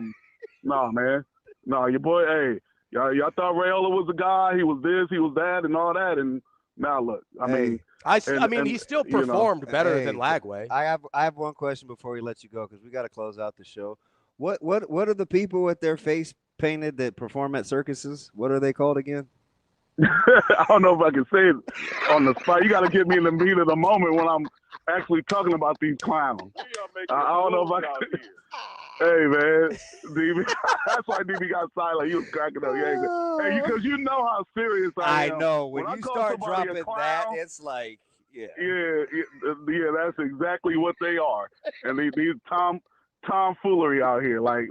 We almost made the playoffs with that. I mean, come on, man. You talk about an idiot. How dumb do you have to be to use a service like Uber Eats or DoorDash for that? Dog, what? Oh, man, hey, I'm being secret, guys. Look at me. Nobody's going to know. You have to register. You got to use your credit card or debit card or cash card, you idiot. Oh, they don't know it's me. How they not going to know it's you? You're the one that bought it. Man, playing. Dog, you dumb. Hey, man, they need to make plan D for him. He's in the clown or plan C for clown. Oh, Lord. All right, buddy. I'll talk to you later. Love you, bud. Love you too, bro. Way to start the year off with a Michigan Lance heater. We could only get him once a month. My blood pressure raises. I was gonna say, can't handle it. Can't handle all the clowns. It's how Shane says Kugler. Kevin Kugler. I'm like, who? Sharon Clowner. He's a clown. I was like, what? Well, you got to start with the hard C. And then somehow Lao turns into a couple syllables. And then Nebraska, Ohio State tonight. Nebraska, Ohio State. What you got? Give me Nebraska. You're feeling some kind of way about it. I'll take the 3. They'll cover. Ken Pom has 1 point game towards Ohio State. Ohio State wins a buzzer beater. I think Nebraska goes 15-0. I think the first loss comes Saturday at Indiana. Let's go. I hope you're right. There you go. That is the show for today. We'll be back. We made it, DB. First show back. Way to go. Nailed it. We'll be back tomorrow. That's DB. I'm Ravi. It's Shane. It's Hurrdat Sports Live.